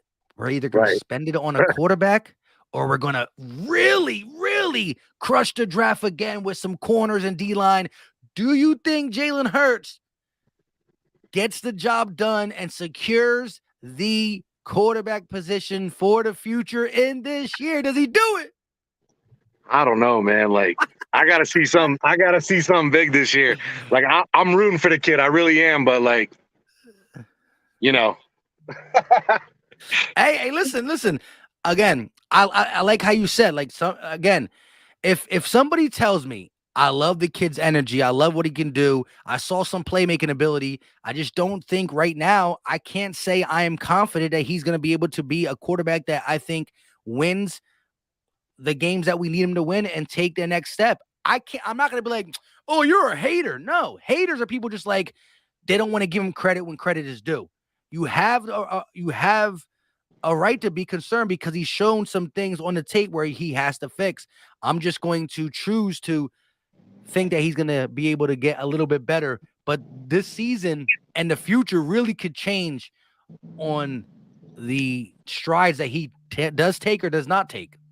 Look, I got a question for you. What do you think? Do you think Howie's going to make a move with Dillard and Reger and maybe Minshew, try to get some more assets, maybe player for player? I thought, yeah, at first I thought that could be because I liked some of the talent in this draft around because we lost all their extra picks, the couple fourths and fifths, and that 101 pick. I thought something could be used to come in and get one of guys like this. But Yeah. you're going to see as training camp starts to go on, you're going to see people who thought they had a spot on a team lose their spot on the team. And it's not because they're trash. They might No. be a decent player, but it's just not working. Maybe they got too much youth in the draft at this position. Maybe, Or they don't. for They whatever just don't reason. want to pay him. They want to go with a rookie. Correct. So I think something like that. I think now, look, there's been many reports saying that the Eagles will not pick up Dillard's fifth-year option. So I think that you only can keep him around now to use as trade bait. And I don't want to hope nothing like this, but if a left tackle goes down, something happens in training camp, you got the guy. This is a quality starter. I mean, I didn't say a great player, a quality starter. And then, you got a cornerback on your team that's sitting the bench that we could use as a starter. So I do think between Reger and Dillard, not so much Minshew, because us not attacking a quarterback this year, the Eagles still believe in the backup quarterback should be good enough to come in and win some games. And that is what Minshew gives us. But Dillard and Reger, I think, are legit trade pieces for some depth or some starting quality players, because I think you can, especially Dillard. I think there's teams that have a worse left tackle than Dillard is right now, and he's on our bench. Oh yeah, for sure. I feel like that's what's going down. I feel like Howie's already got a plan. I really do. I feel like Dillard's gone. We're gonna get a cornerback for Dillard. Yeah, need to. That ties into what Professor Chaos said. Hey, shout out to you, my guy. Appreciate the $10 super chat. Much love, much respect. He said, what's up, Mike? You think we just going to get CB2 and safety through the free agency?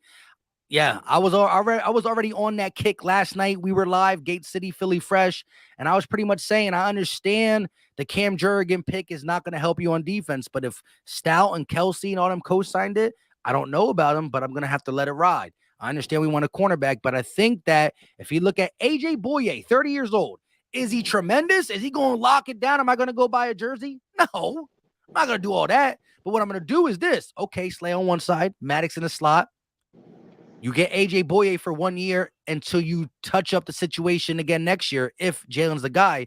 And again, for some reason, like I don't like to just say things for no reason, but I really do, in the depths of my soul, believe Howie Roseman has been talking to Tyrann Mathieu, and I believe that once this draft's over, he's gonna be like, okay, look.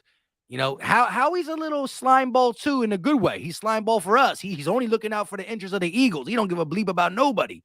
With that being said, Mathieu wanted this much money, I believe, before the draft. Howie said this much money. They couldn't come to agreement. Howie thought there's a chance that we get a safety. Jaquan Brisker, Kyle Hamilton, Lewis Sine, Jalen Petrie.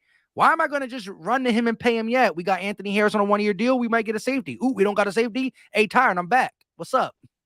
You know what I mean? Right. I think that is what is going to happen. I do too. I think they're going to trade Dillard for a player. I think it's going to be player for player.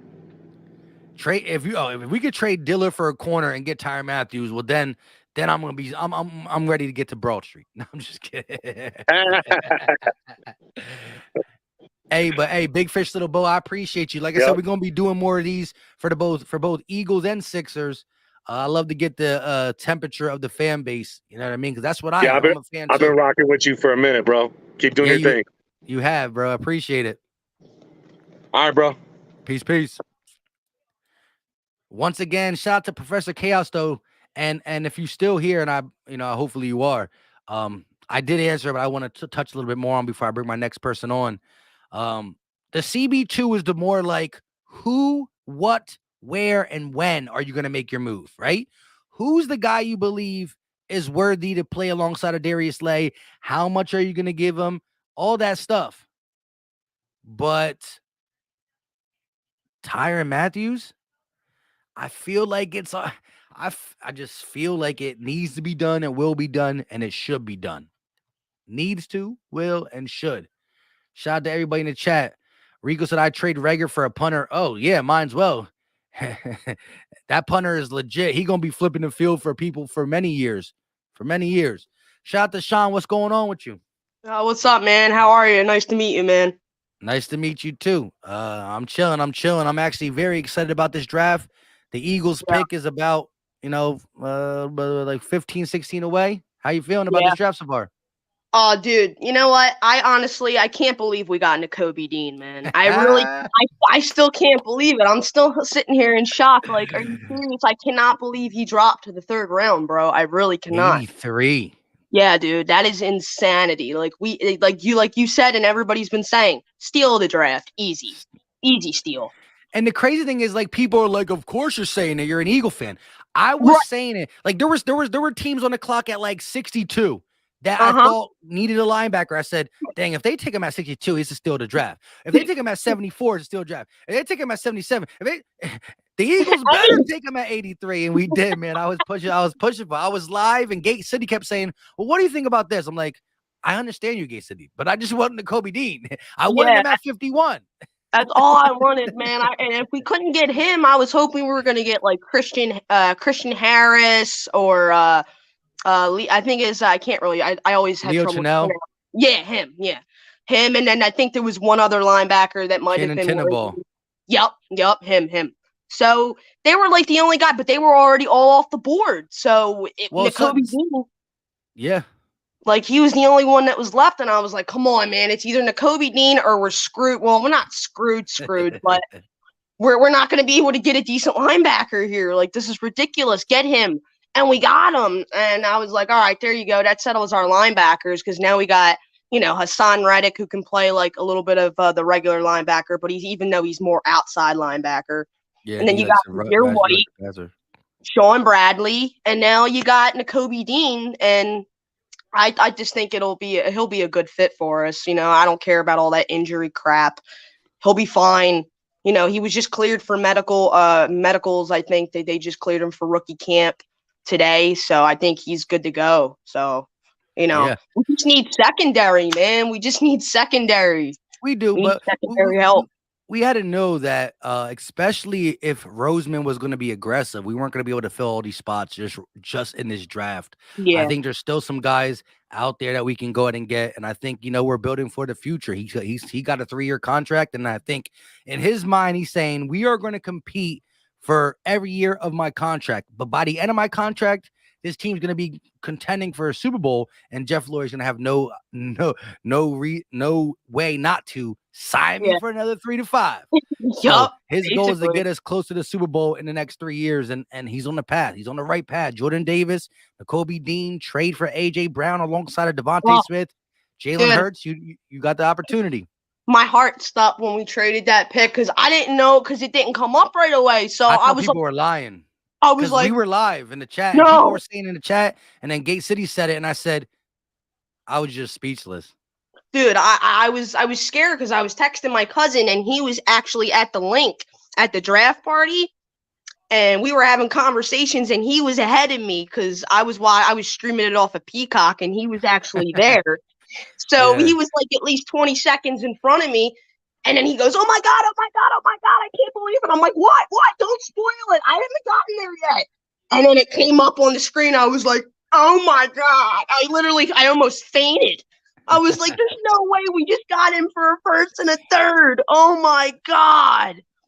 I was flipping, but so I think we should be good. We just need maybe a safety and a corner, and then I think we'd be all right. Yep, I agree with you 100%. Yeah, so real quick before I get you out of here, how do you feel about Jalen Hurts taking a step with this team around him?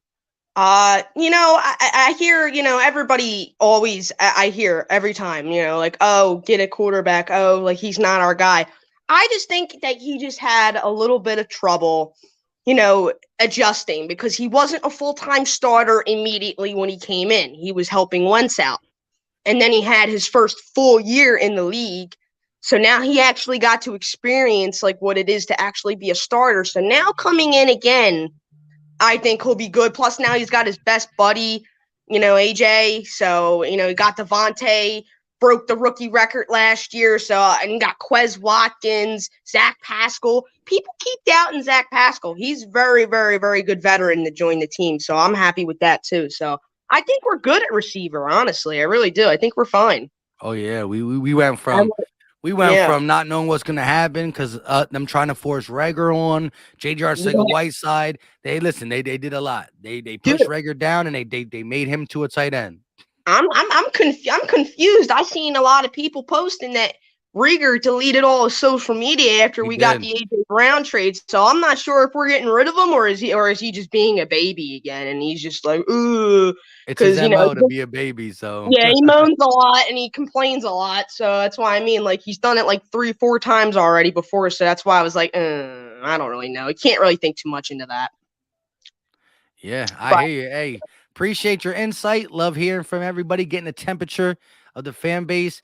Thank you for the support. And like I said, we're gonna be doing this more often. All right, man. I'll try to get back on here again. All right, have a good one. All right, you too, man. Peace. Okay, we got 14 more picks. 14 picks until the Philadelphia Eagles make that last pick that I think has a chance to count. I mean, every pick has a chance to count. Look at the undrafted free agents that have been, something in this league. So we're going to see how everything happens and everything unfolds. Peter Riley said, we need a bigger running back. I mean, it's not, I would not take a bigger running back. I think we can definitely use a bruiser, a guy who can bounce off tackles, contact balance type back. I agree with 100%. Ryan will said Reger hates us more than Baum ever did. I hate this place. I bleeping hate this place. Baum said it was like, and then they asked him at the post conference. He was like, "Did you say?" He was like, "Yeah, I did." I'm not even going to try to lie to y'all. I did, but I was in a moment.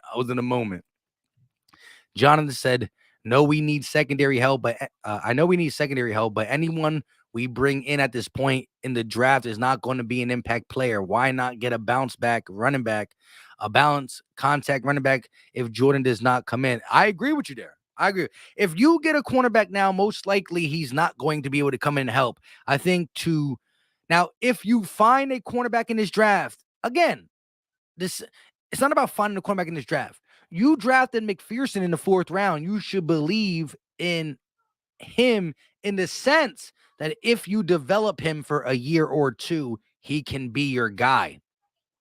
He could be your guy. With that being said, he's not ready now. So I think corner and safety has to be adjusted in free agency. I agree with you, John. Dom Taylor said, "Do we not have Howard?" We do, but do we really, really have him? At the end of the day, Howard has been, he comes in, plays good, and gets injured. He's been injury prone, and it's only going to get worse. Christopher said Reger is worse than Aguilar ever was. Big facts. Just because Aguilar had Aguilar can't even talk. Aguilar showed some signs at times, for sure. Henry said, we all want a cornerback, but we need AJ Brown. Facts. Listen, anybody who says AJ Brown trade was dumb, I got to question you.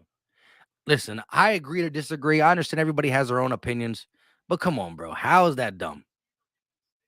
Top 10 wide receiver. Everybody's going to get paid that money. Everybody. At the wide receiver position. Dang, I'm yawning. I'm tired. Y'all killing me. I want JoJo Duman. Okay, linebacker, safety out of Nebraska. I know LB was on him for a little bit.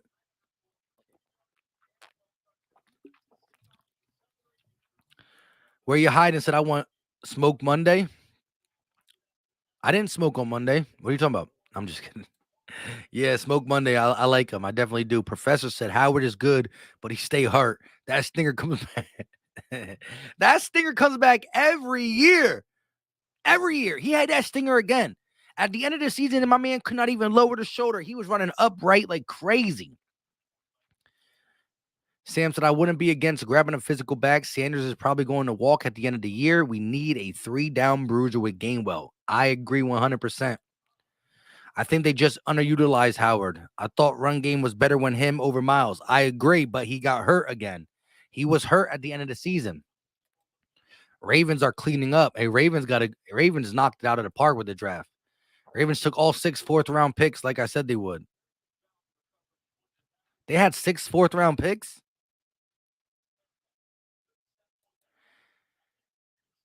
AJ's 24 and he's way better. Facts. 24-year-old guy who's been in the league getting 1,000-yard receiving things, 1,000-yard receiving yards. Like, come on, man. Like, we can't. How are we even arguing this point at this point? Brandon said Howard is a solid runner, but he doesn't fit well in Sirianni's system because he's not a receiver out the backfield. Early in his career, he used to catch the ball. He hasn't been that great as of late. But again, I would say it's more about his injuries. He can't stay on the field. He can't perform up to par. Demarion Williams, cornerback, taken by the Ravens, I believe. Yeah, Demarion Williams, cornerback, 5'10", 182. Let's go. Can we get to the Eagles pick, bro? I'm dead tired already. I've only been on here for almost 2 hours, though. Mike P said what is the number he's going to get? I wouldn't mind him staying 11, but Zach Pascal has number 11, so he's going to have to duke it out with Zach Pascal.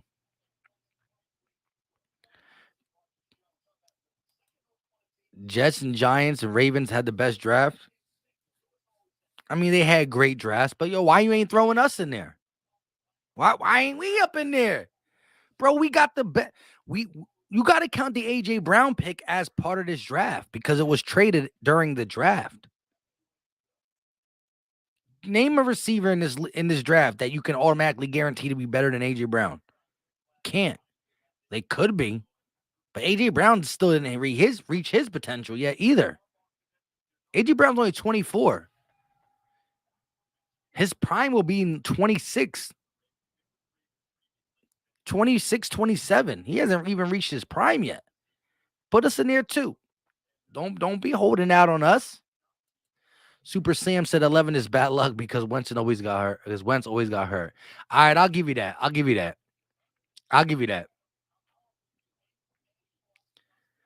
Zach Pascal is 11. I don't know what they'll do, but I'll give you the bad luck talk. Andre says, so y'all saying that it's better to have AJ than getting a cornerback and safety at first and third picks along with $100 million. At 18, who would we have got? What corner would you have taken at 18? What safety would you have taken at 18? If you say Lewis Sign would have been the safety you would take at 18 then, because Lewis Sign went in the first round, late in the first round, or in the late 20s. Jaquan Brisker went in the 40s. Jalen Petrie went in the 30s. The gap was too big. There was no safety or corner at 18. So if you don't use the 18th pick, you move back to 20, maybe get a 27th overall pick, and the 39th or 42nd overall pick. I don't know. Booth Jr. didn't go into the 40s. So you're going to take Booth Jr. at 18 when nobody else took him to 44. If AJ Brown was in this draft and you knew what he was, he'd be the first receiver off the board. It'd be a top 10 pick easily. $100 million in the 4 years that he'll be on a team. The way we're going to break down the cap is not going to affect us for this simple fact. Every receiver in the NFL who is a B+ or better from here on out will get that money. Every wide receiver who's a B+ or better will get that money.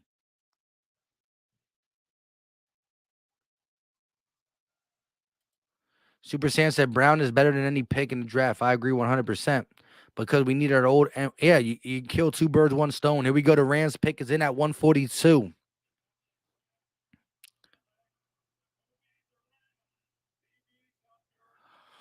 Oh, wow. Nakobe Dean, South Carolina State cornerback, drafted to the Rams. I was a little pissed when they took Cam Jurgens, but the more I hear about this kid, I learned about him, the more I respect the pick. I hear you on that. Christopher said exactly, Mike. Closely, I don't know, but we lost 6 picks. I'll give you that. Yeah. It is it's a little, it hurts that we lost multiple picks. But look what we did. You got the guy you believe in, a guy who can change the game at the D tackle position, right? It's not, listen, we're not drafting to go to the Super Bowl next year. We have some things we got to see pan out before. Jalen Hurts, the head coach, the D coordinator. There's some things that got to pan out. Peter Riley's the #1 podcast, baby. A shout out to you, bro. Appreciate the love. Appreciate the support.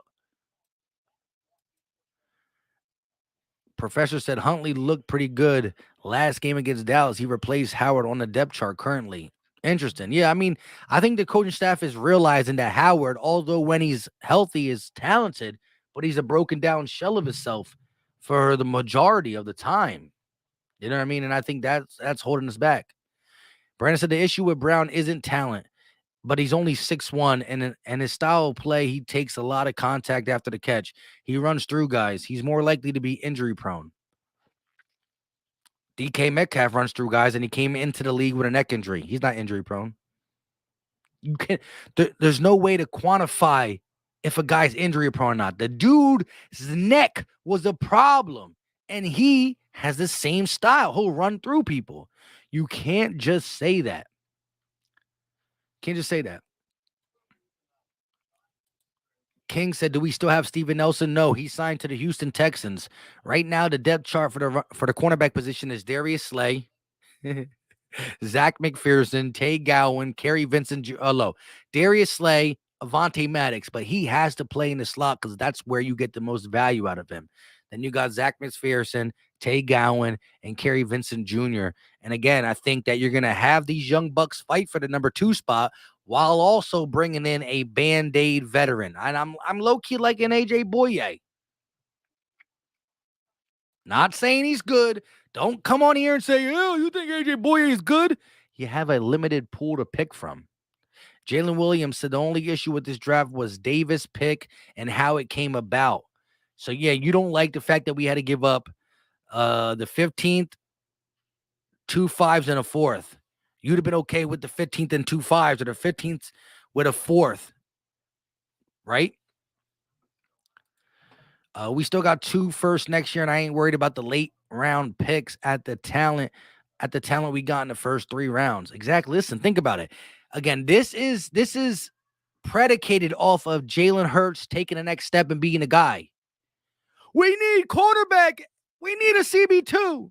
Got a first-round pick for that next year. We need a pass rusher. Got a first-round pick for that next year. We can use this. We got an early second-round pick for it next year. Now, if Jalen Hurts is not the guy, well, now you got to go get a quarterback, and then you got to still assess these holes with later-round picks. I'm just saying, though, like, I'm trying to keep it all in the context. Metcalf is a lot bigger than Brown. Brown has injury pro for several years. Brown has never missed a half a season. He's always played. Last year, he missed 4 games. Show me, tell me when he missed. AJ Brown's a dog. Honestly, y'all don't want to hear this. But, nah, AJ Brown's a dog. AJ Brown's a dog. Rap said, do you think we still get Ridley next year? This is Smith. Then it's Smith, Brown, Ridley. Probably not. I don't see it now. For the simple fact that, he was cheap. He was only gonna cost us a 3rd-round pick, really. I just don't see it now. I don't see you can't keep investing too much. And listen, low-key, Quez Watkins is a 3rd-string wide receiver. I think is going to really grow into his role. You're talking about a Russian team. He's on a Russian team as the 3rd option. And you're like, no, he wasn't. He was the 2nd option. Yes, production-wise, he was the 2nd option. But Jalen Reger was on the field more than Quez. He had more snaps. The coaching staff gave him more opportunities. And Quez, as a 3rd option on a Russian team, had dang near 650 yards, 647 to be exact.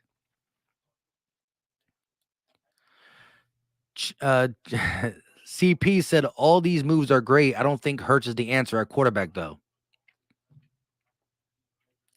And I can't knock you for saying that. There has been some red flags. Look at the playoff game, look at the Giants game, look at the Cowboys game. But then I look at the Chiefs game, I look at the Chargers game, I look at the Broncos game. So I see games where I say this can lead to high quality play with this running and passing ability. And I see games that say this will lead to me wanting to move off Jalen Hurts as well. I just, with his attitude and all that, I'm going to choose to pick the better size of it. So, whoa, the Washington Commanders take quarterback out of North Carolina, Sam Howell. Sam Howell will back up Carson Wentz. Holy schmecks.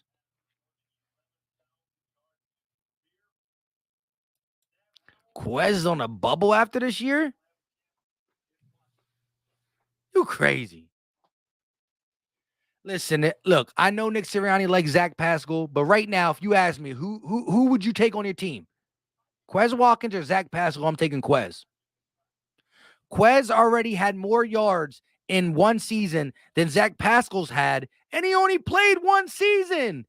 The first season, he was a rookie, and he wasn't even activated for most of the year.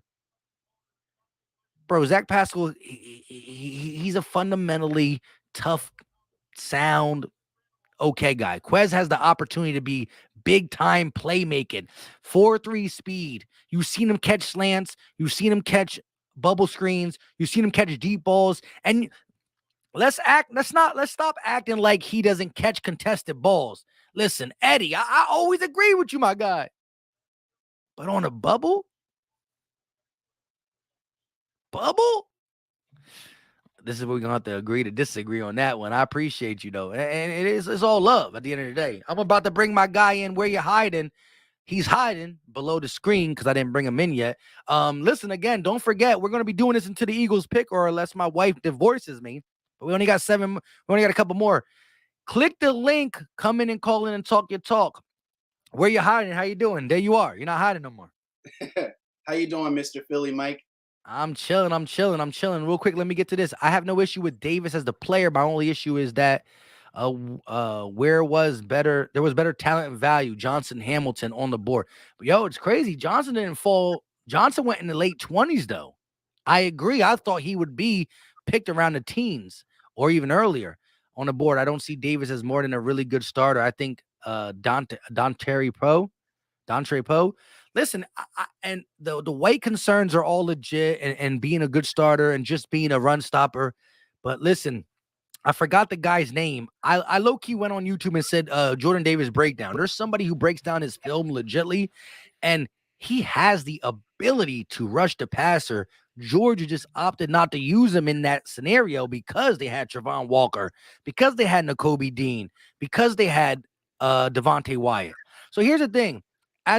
As a school, you got all this talent. You got to maximize it the best way to help the team, not so much to help the player. It ain't the Georgia Davises, right? So you can't just show his all-out talent. You gotta show Nakobe Dean, Devontae Wyatt, Jordan Davis, Trevon Walker. So he was limited for that reason, I believe, mainly. But I seen the footwork. I seen the swing move. And I know you know your stuff, Jalen. That's why I'm hesitant and I'm upset because I don't want to hear this. No, I'm just kidding. But at the end of the day, I really do believe let this man play longer. As long as his weight's not a concern, as long as he got that hunger, not for the food, but for the game, my guy's going to put in work. And I like his pass rush abilities. You got to understand that he's the same speed off the ball as J.J. Watt, but he's bigger. So, I mean, he could be something that has never been seen before. And I hear what you're saying. I just think that Georgia was all for showcasing everybody's talent and keeping that school right. And if you could keep him for stopping a run and always fresh, it's smart for the school, but not smart for him. If they showcase Jordan Davis the way I believe he could be showcased, he might have been the first pick overall. That's what I'm guessing. And I'm saying we're going to see what the potential really amounts to. But where you hiding? Enough of that. How you feel about the draft, my guy? I feel like it was an absolute A plus plus plus. So I know there's skeptics about the whole AJ Brown thing, but Howie, I can really see that this guy is finally caring for Jalen Hurts, and that has to be said. He doesn't really look out for his quarterbacks like that. He doesn't get them right wide receivers, from time to time, but this time he absolutely got it right. He saw nothing in the draft as far as wide receivers, but he went out and got himself a vet, a really good one. Yeah. You can't go wrong with AJ Brown. Wow, the Giants just picked a tight end? I know. Who did Giants just pick? I'm trying to look now they're not showing it. But yeah, I agree with you. AJ Brown, uh, just a stud. He's definitely putting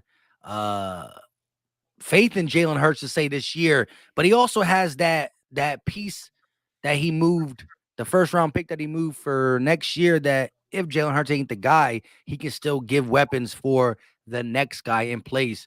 What do you think about Jordan Davis, though? How do you feel about him? I feel like, him being on the NFL level, he will get his stamina up. I know he does get tired, but he will change. He will work out for the Eagles. That's just how I feel. I really don't see him as possibly a bust or anything, but I do have a lot of faith in Georgia Davis. He is coming from a great college in Georgia, so I like this pick. Yeah. They calling him Godzilla. So correct me if I'm wrong, Chad. I think the Giants just drafted a running back or something. I'm not sure. I thought I saw who they drafted. I don't know. I gotta wait till the commercial's over. But yeah, just looking at this whole draft, it's crazy. And again, we really came in with 10 picks and we used it to the beat of, we're not gonna look at quantity, we're gonna try to get quality. And if you look at everybody that was picked and traded for, I think that, if necessary, they all could play heavy minutes. Now we're going to have to, rotate Jordan Davis because of what we have on the defensive line. And we're going to not play Cam Jurgen until Kelsey retires. But you can't be mad at fixing the trenches. And that's where the Eagles always start. That's where things get finished in the fourth quarter on both sides of the ball. And that's been our bread and butter, and we're sticking to it. Real quick, the chat did say they drafted an offensive tackle. So the Giants were on the board, and I don't know how, but they got back-to-back picks. The Giants are just picking a lot. But we are closing in. We are about 8 picks away from the Eagles draft pick. Do you have anybody on your radar that you're looking at this deep in the draft? Smoke Monday. Just give me Smoke Monday. I want to shore up that secondary. Smoke Monday. Yeah, listen. I'm surprised that he's fell this far. I thought he'd be a 4th round pickish, but not this late. And so the Eagles coming up close. We definitely could see. I still think we have something in the works with Tyrann Mathieu. But any secondary help can help. For the simple fact that Smoke Monday does translate. Say he sits on the bench for a little bit and he's good. We only have Anthony Harris on a 1-year deal and he's leaving. So, depending on what all translates, Smoke Monday still could be a big part, because I'm not the biggest fan of Kevon Wallace, his games since he's been in the league. I liked him coming out, but he kind of, threw a monkey wrench in it and everything. I'm going to toss you a question real quick. With all of the talent that's coming in, do you think this changes Jonathan Gannon's scheme in any way? Yes. I believe Jonathan Gannon is a coach that really tries to put his players in the right position. And I think, maybe he didn't trust the linebackers. Maybe he didn't trust Steven Nelson. Maybe he didn't trust some of the safety play because Anthony Harris and Ronnie McLeod, although at one time they were free range and able to move around, are a little bit older. So maybe he played the style because of what he had and who he had. Again, we were begging him to not play this style, but I do believe you saw different fronts that he threw out there. You saw different, not schemes, but he played differently depending on who the quarterback was. Good quarterback, he dropped back. Bad quarterback, he showed a little bit pressure. So I think depending on who he has, he will change stuff up. And I'm not opposed to even turning into a 3-4 in the next couple of years, featuring a Hassan Reddick and a Jordan Davis. Yeah. But that's a good question. With that being said, before I get you out of here, out of all the picks, which one was your favorite pick, and why? I'm gonna have to go ahead and say Nakobe Dean because everybody doubted him because of his injury, and we just sat there and waited. We got our center to back up Jason Kelsey and groom him into retirement, but we also waited for Nakobe Dean, the third round, and I was really impressed that like all those teams passed him up. I'm like, oh yeah, let's get him. I was like, yeah, we lit. So Nakobe Dean, welcome to Philly. This is my favorite pick. Hey, I agree with you 100%. Hey, appreciate you. Listen, Eagle Nation, if you haven't checked him out, go check him out. He talks Eagle Sixers as well. All you got to do is type in where you hiding in the search bar, and he won't be hiding no more. He'll be on your screen. Appreciate the love, my guy. Hey, peace, brother. Be easy. All right. We got Philly Scales in the building. What's up with you rocking that 76ers? I know what You should already know, talk man. about it right Philly now. gang in the building, man. Hey, I Philly ain't mad gang at in the that. building. What's going on, Philly Mike? We chilling, Yo, Eagle side, I'm happy. Sixers side, I am heartbroken. You know what I mean? Yeah, season's over.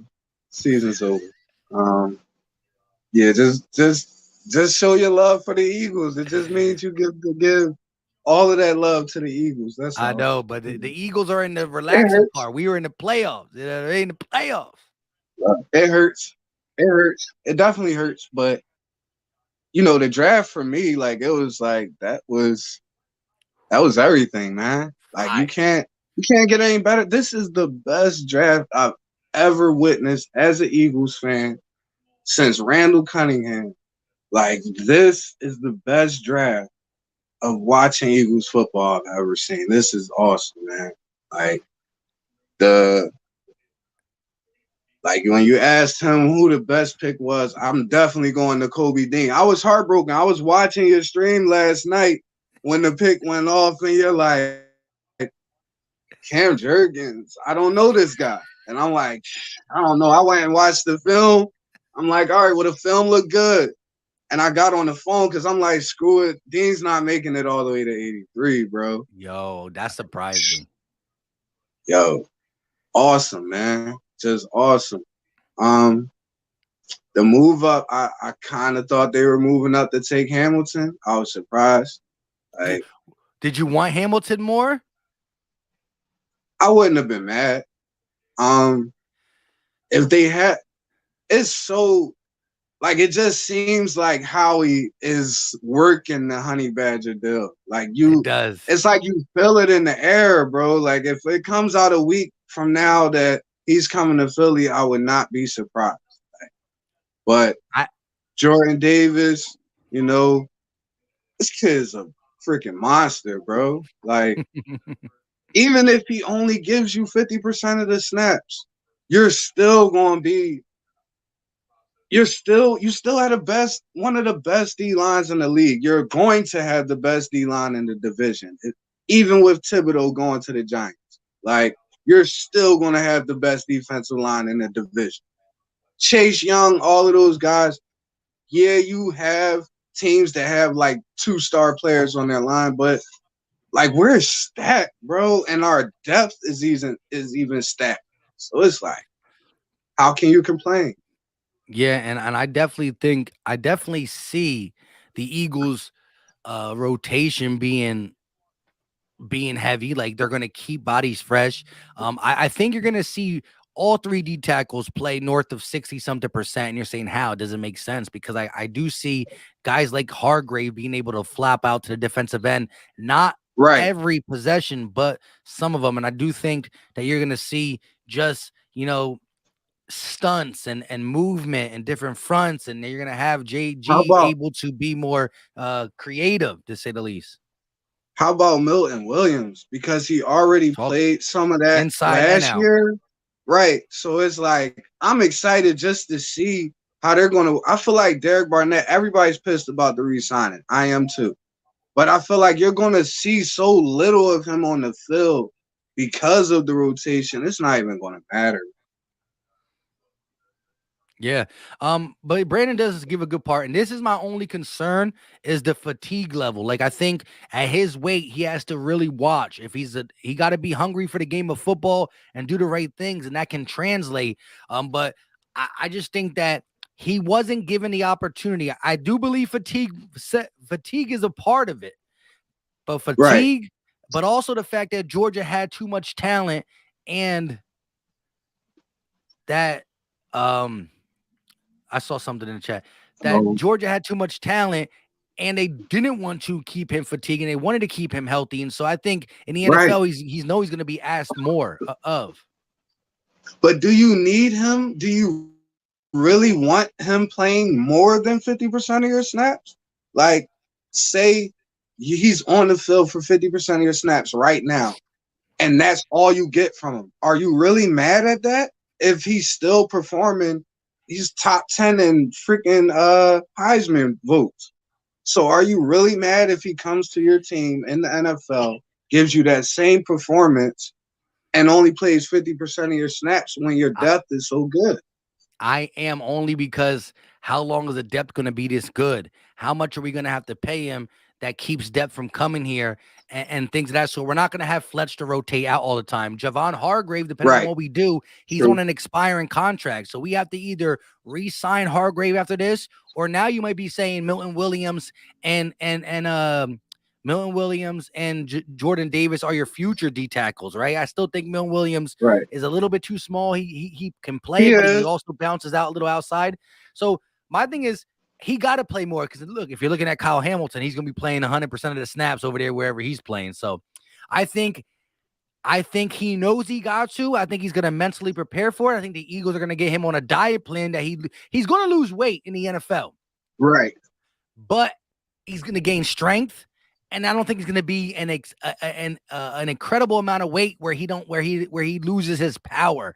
But he has to be able to play more, and he has to be a bigger problem in the passing game with rushing the passer, because I seen little cuts of tape of, wow, look at the footwork, look at the stunts, look at the movement. Right. But Georgia never used them. They said, why am I going to send him and keep him tired when I can pull him off the field and send Trevon Walker, Devontae Wyatt, Right. and Nakobe Dean? I can send these guys. And then when it's a third and three, I can still send mind him. blowing. So, That pick is still mind blowing. That Jacksonville took Trevon Walker #1 overall, bro. That was 2 months mind ago, blowing. 2 months ago, he was being mocked to the Eagles, and then every single day he slowly crept up the board, and everybody just started saying, "Yeah, he's number one." I said, "How?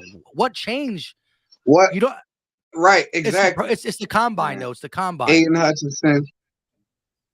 Hutchinson and Thibodeau were my, it could have went either way for me on that, but they're definitely the top two. I don't know why Jacksonville made that move, but I'm like, even with the scenario when we're talking about with Jordan Davis, when you start talking about the depth at linebacker now, when you're talking about rushing the quarterback, when you're talking about bringing in guys like Davion Taylor, who started to show a little bit of promise before the injury, and then you're talking about TJ Edwards, those guys going downhill when your gaps are going to be completely empty because you have Jordan Davis and Fletch up front, and you have those guys, Josh Sweat, all of those key components that we already had last year, just being completely blown to the 100th coming into this year when you put that big 340 plus pounder in the middle. Yeah. But I appreciate you having me on, man. I watch your podcast, man. You keep us updated. You keep a dope style with it, man. Keep doing what you're doing, bro. I appreciate you. I appreciate you for rocking and giving me your input. And I can't wait to see what the Eagles do. And I hope there's just something. I just hope that next, Joel Embiid misses one game, he rises up, and we can see the process come through. I need to see him. I need to see it. Broken orbital bone, man. That's a hard tough. one, man. Got to get that thick mask on. Go, mask Joel Embiid again. I know he didn't like it back then, but you got to do it, my guy. I need him. All right, we'll see. We'll see. I appreciate you, though, Let's bro. go, Birds. 76 is strong. All right, peace. All right, here we go. We're at the 151st pick. The Falcons take Tyler. I can't say his last name. Tyler Algier, running back out of BYU. He had 23 rushing touchdowns, tied for most in the FBS. 1,600 rushing yards, third in the FBS in 2021. Cole Turner. Like, what are they talking about? So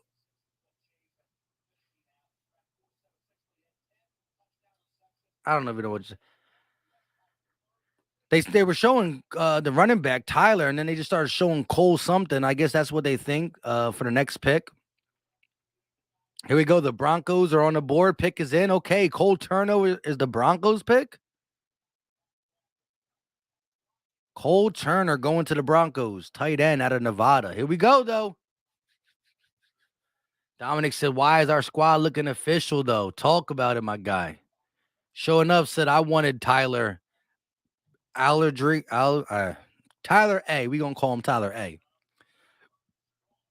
Hey, a running back here, I wouldn't be so mad either because I just don't know. Again, you could just say we need safety, we need corner, just grab a body. But is the body going to start? Is the body going to do something? Is he better than McPherson, better than Ty Gowan? I'm not sure. But here we go.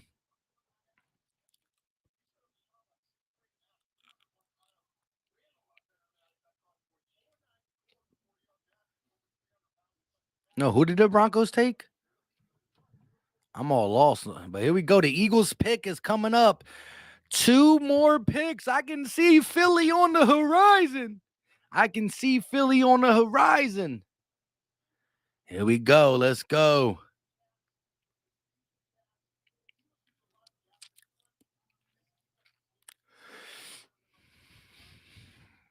Round.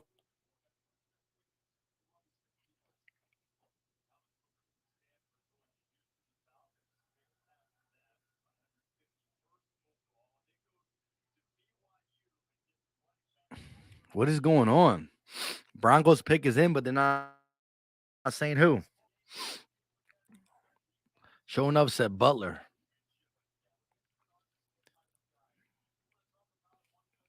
Poe Platinum beats at the corners I want are available. They're still available? Tyler said Tyler is nice, but we are 3 deep. Yeah, if we did go running back, I would want to bruise him back, though. Bruise him back, because I just don't believe.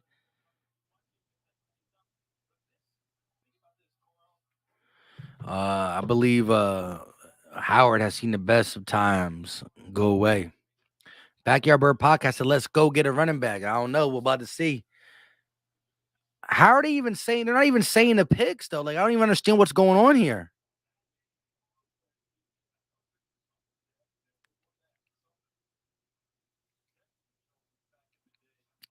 Who did the Broncos take? The Broncos go off the board, and it don't even show. Oh, the Seattle Seahawks took Tyreek Woolen right before the Eagles. The people who want Tyreek Woolen, he goes off the board at 153, 1 pick before the Eagles.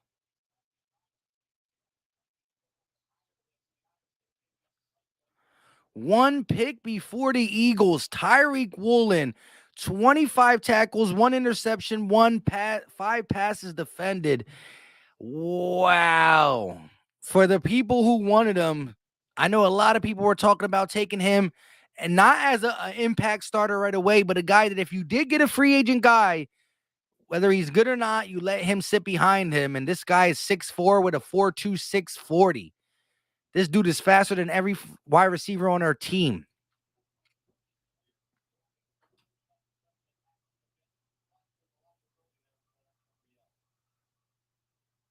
Already got Kobe Bryant. We didn't get Kobe Bryant.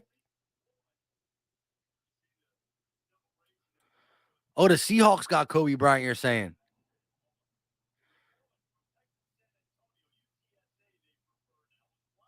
Here we go. The Eagles are on the clock. The Eagles are on the clock. The Philadelphia Eagles. The Philadelphia Eagles are on the clock.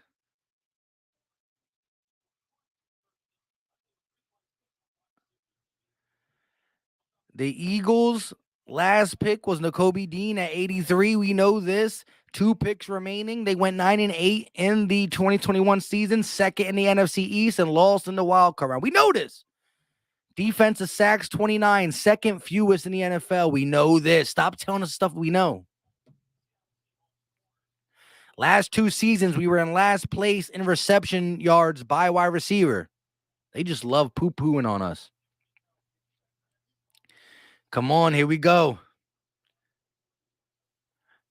Mel Kiper needs for the Eagles, wide receiver, linebacker, and cornerback. Why would you say wide receiver and linebacker, bro? We just got Nakobe Dean. Knock it off. Wide receiver, A.J. Brown. Knock it off. Mel Kiper, you need to update your list, Brody. You need to update your list, Brody. The Eagles are on the clock. They're taking their good old time. We do not know who we like. Are we going to go Zion McCullen? Dominique Robinson, linebacker / all defensive end out of Miami? What are we doing? What are we doing? Are we going to go Zion McCullum, 4.3 speed? What are we doing? I think you might have to go Zion. Oh, the Eagles trade the pick. We traded it to the Jaguars.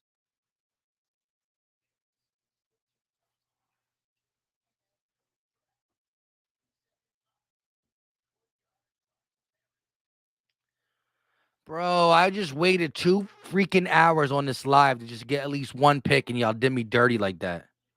I know Jalen's happy, though, because he wants to get more picks, to fill more holes. I'm going to lose my wife.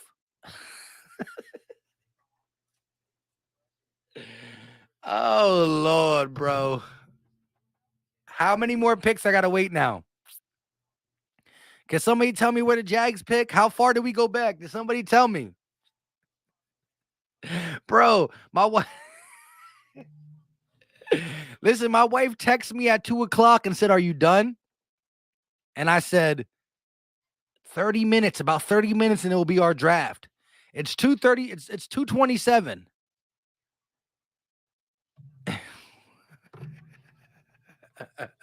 I know Jalen wants it because he wants to fill more holes. I understand. The trade back is, I guess, smart. You get extra picks.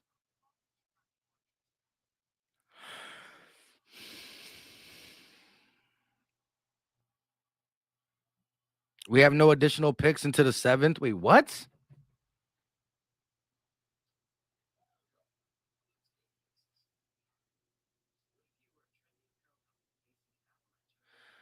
Wow. So we traded 154th pick for pick 188, 198. And now we have 3 picks. We have 3 more picks, but they're all in the 7th round. Now the next pick is 188. So the Eagles got 3 picks. So we traded 154 for 188 and 198, and we already had 237. Professor Chaos with the $2 super chat. He said we must have wanted that cornerback that Seattle took.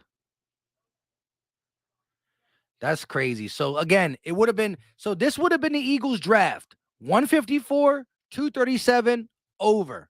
Now it's 188, 198, 237, over. I mean, it is what it is. Shout out to Chris. Chris, what you got going on? You got your mic muted.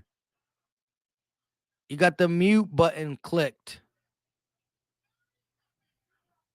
Chris, unmute your mic if you want to talk. I guess he can't figure it out. Shout out to you for coming in. Oh, wait, he got it. Hey, Mike. Hello? How are you, man?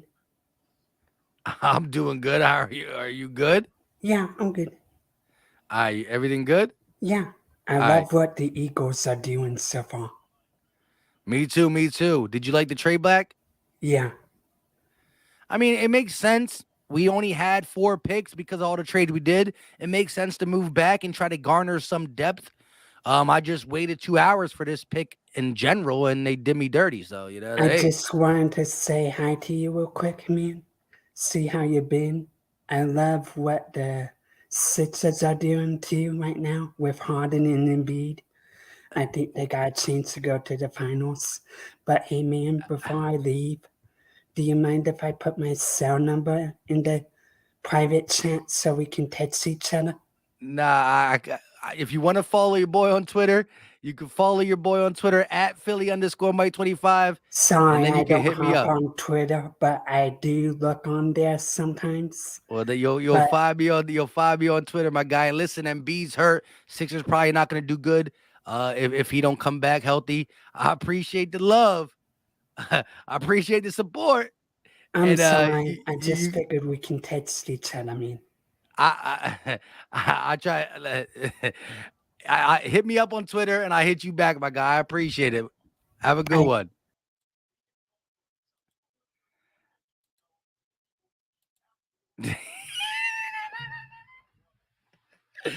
Oh Lord, good Lord! Like you don't want to be rude. You don't really know if the guy is, you know what I mean? I don't know what just happened. Listen, when he came on and his voice sounded like that, I thought he was trying to troll me. Then he talked normal. So I let it go. And then he was like, can I get the digits? Or can I give you the digits? And I was like, I got to go. I got to go. Hey, I got to take the link down. Because I can't have no more calls. I got 3 more in the backstage, and I got to go after this. I don't know if I'm going to be able to wait to the 188 pick. Let me take the thing down. Let me bring in my guy Stu Vision real quick. We got Stu Vision. Then we got JW. Then we got Positive Philly. And Big Chaotic just jumped in there. But let me take this down. But lordy, Mike, we not gonna go there on the last one right now.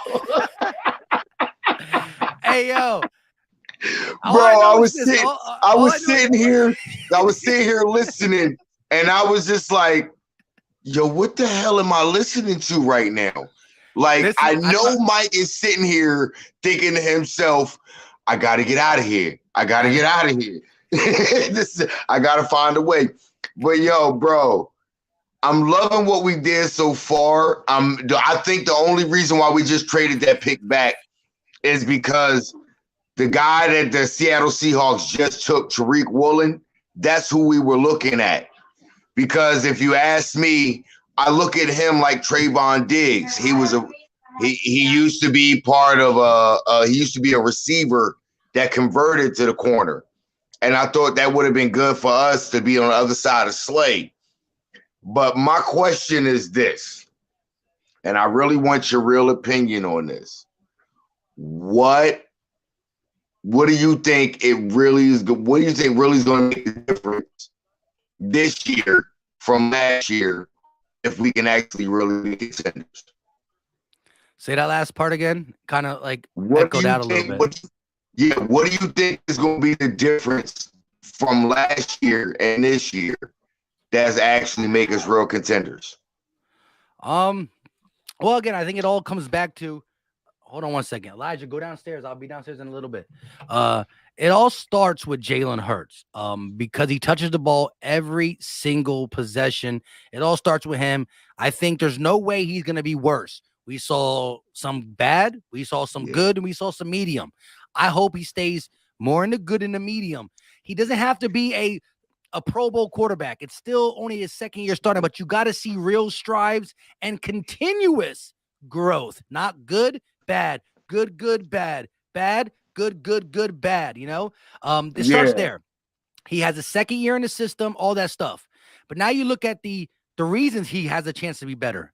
AJ Brown is the number 1. So our number 1 goes to number 2. Our number 1 goes to number 2. We get a new number 1. Our number 3 is a legit number 3. If he's not asking to be the number 2, we continue to keep the offensive line the right way. It's another year of Dickerson and Mulata playing together, right? They didn't reach full potential yet. They got to get together. I think the running back room was kind of messed up with touches and stuff like that. So I think Miles Sanders got the biggest chip on his shoulder if he wants to get paid by anybody in the NFL. I think the offense side of the ball has the potential to be something very nice, but it's all predicated on Nick Sirianni continue to be balanced and Jalen Hurts. Defensive side, real quick. You're getting Brandon Graham back. You added Jordan Davis. I think the rotation is going to be good. I think you can play more of Gannon's scheme with Jordan Davis there. Hassan Riddick is a dog that we always forget about because is he a linebacker? Is he a pass rusher? But if you use him the same way Carolina used him, I think you're going to see it pay dividends. And he's going to put us back in that top 15, top 10-ish pass rushing ability. And that's where the Eagles always make their money. Secondary still looking pretty bad. It's actually looking worse than last year. But there are guys out there. So long story short, I think just chemistry, the playmakers we added is going to give, and the schedule's actually as easy, if not easier. So I can clearly see us winning double-digit wins this year. Seriously. Oh yeah, I see double-digit wins, but I think you're right on every point you just pointed out. But I think there's one more thing that is actually more. I really want to see that growth from Jalen, but there's one more thing that you're gonna say Gannon. No, not Gannon. We already know Gannon. Every Eagles fan know Gannon need to improve. But situational play calling on offense. I'll give you that.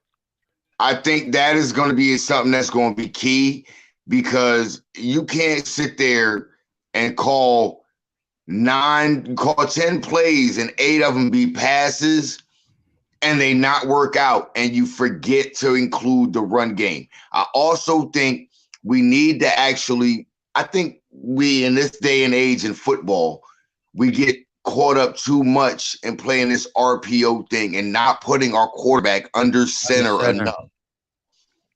The play action works it's way more effective with your quarterback under center. Way more effective. I'm 42 years old. I've been watching this happen way too long. Your quarterback, like the fade ball will work better if your quarterback's in the shotgun, but the play action game works way better. It's more effective if your quarterback's under center. And I think right now, that's something that all our offensive coaches need to be working with Jalen and the offense with. Putting your quarterback under center. The way I really think Jalen can really improve is do what Belichick did with Brady. Belichick's one of the best defensive coaches in the history of this game. What do you think he was actually teaching Brady this whole time? He wasn't teaching him offensive plays. He was teaching him what the defense is doing and what the defense is trying to take away and how to exploit it. So therefore, sit your damn quarterback in the damn room, in the meeting room against the damn defensive coordinator. True that. Let him hear it. Let him throw scenarios at your quarterback and have your quarterback say, hey, look, okay, this is what you're trying to do to me, and this is how I need to beat it. Now, I don't know if everybody else heard it, but Dan Stilio, National Football Show, he reported over this all season. Jalen Hurts was out there in Cali. Yeah, he was working Tom House, but he was also walking around getting some advice from Tom Brady. That's fact. Who says that ain't something he ain't doing? True that. And that's also going to be, what I'm going to be looking at to see how he takes a step, if it's Tom Brady-ish or just like, just the smarts of the football. The only step Howie needs to take is to shut up and listen to the football guys. That's what Howie needs. Yeah, and he's done good with this draft. I want to see if he just pulls back the reins, let the coaches be the coaches throughout the season. If he can finish off getting at least one good secondary guy, a nice project receiver, and somebody that we could have probably a reserve offensive defensive line guy, this would be an A+ draft for Howie. Yeah, this will be the best draft Howie ever had. Yep, Period. and it's in year one of his new 3-year deal. I agree. I think we're going to be big on How UDFAs. can you be? But there's a little bit of luck that came into that, because you can't luck up into getting Nakobe Dean at 83 in the 3rd round, Maybe a first round talent. You can't luck up into that. Yeah, he knew something. He knew something. He was willing to go for it, and I love it. And I heard what I got to give you credit for that one. Hats off to Howie for that. Hey, Howie, cheers to you, homie. Hey, I'm with you, but hey, I'm gonna get to these other guys in here. Listen, I always love hearing from Stu Vision. I gotta see it. I gotta hear it. Gotta see it and hear it all day. All right, holla at you, Mike. All right, be easy, bro. Later. All right, before we get the next callers in, real quick, shout out to Professor Chaos. And listen, if the guys listening in here, I'm sorry, but you can't do that. But he said a little mild autism, and then my guy, One King Ultima with the $5 super day, he said, "Yo, Mike, my guy sounds like the Riddler from Batman. He wanted them digits." Again, the voice made me think somebody was trolling me, because one time when I first started doing this call-in thing, somebody called in, and as soon as I put it on, they started making sex noises. And so I took them off real quick. So I heard that, and I was like, I'm saying, "You good?" And then he was, and I was just trying to be a nice guy. And then he's like, "I can't." Philly might give him your cell number, home address, and all your passwords. Shout out to my guy Jamal with the $4.99 super chat. My man was like, "Do you mind if I get your phone number?" I was like, "Follow your boy on Twitter, my guy. Follow your boy on Twitter." JW, what's up with you? What's going on, Mike? Now, I'm kind of nervous now when somebody comes with the mute button and no picture. I'm like, I don't know what's gonna come out next. You know what I mean? But you hey man, my face too ugly to be on TV. You know? But you good, bro. You good. Yeah. But hey, so how you feeling? I feel good about this draft. Like I said, the literal only issue with this draft I have is getting that 13 pick and who we selected with that 13 pick. You get what I'm saying? Oh, JW, of course, it's Jalen Williams. What am I thinking? Yeah, I'm like, I hear this voice before. I'm not.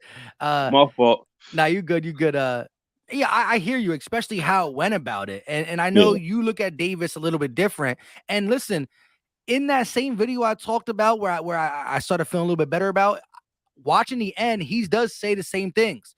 He says, about how strong he is, and just him being, you don't really know that he could just be a very good player, or a very decent starter for a long time. And you don't want that at the 13th overall pick. And I do think, what was it?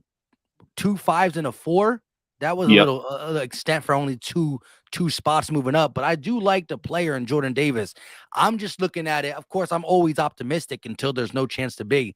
I'm just looking at, man, this could be a guy like, you never seen the combination of speed and size though before, ever. Yeah. Like Vance Wilfork was big, but he wasn't moving. He was still running a 5, and that was crazy impressive. Think about that. Yeah, that was. And he was 6 feet tall, not 6'6". I know. Yeah, that's a whole different ball game. But like, I'll say it like this: I'm not gonna critique the pick because I've probably already said enough on that. But I want to get your eyes on something real quick. Watch Fletcher Cox is on a 1-year deal, $14 million. Mm-hmm. By the midpoint of the season, trade deadline time, that contract is, how can I say this? You can pawn that contract off on somebody else, on like a contender, a Denver, mid-season. And it's not going to be that big of a dead cap hit? Yep, because you already paid it. Put it this way. All the money you've kicked down the road for that 1-year deal, it's already on the books. There's nothing else you can do. What if we are in first place of the NFC East, and what is the deadline around week 8? So what if we're 5-3, first place in the NFC East, and we feeling really good about our team? You still kick it. You still just get rid of him. The reason why I say that All right, you're gonna have Fletcher Cox until the end of the year. All right, what are you gonna sign him to next? You're probably gonna let him walk. Yeah, mostly. Especially with this pick, I don't see us investing another chunk of change in him. You're gonna now want your new shiny toy that you picked at 13 to get more reps, to get more familiar. Hey, understand we're expecting a lot of things from you.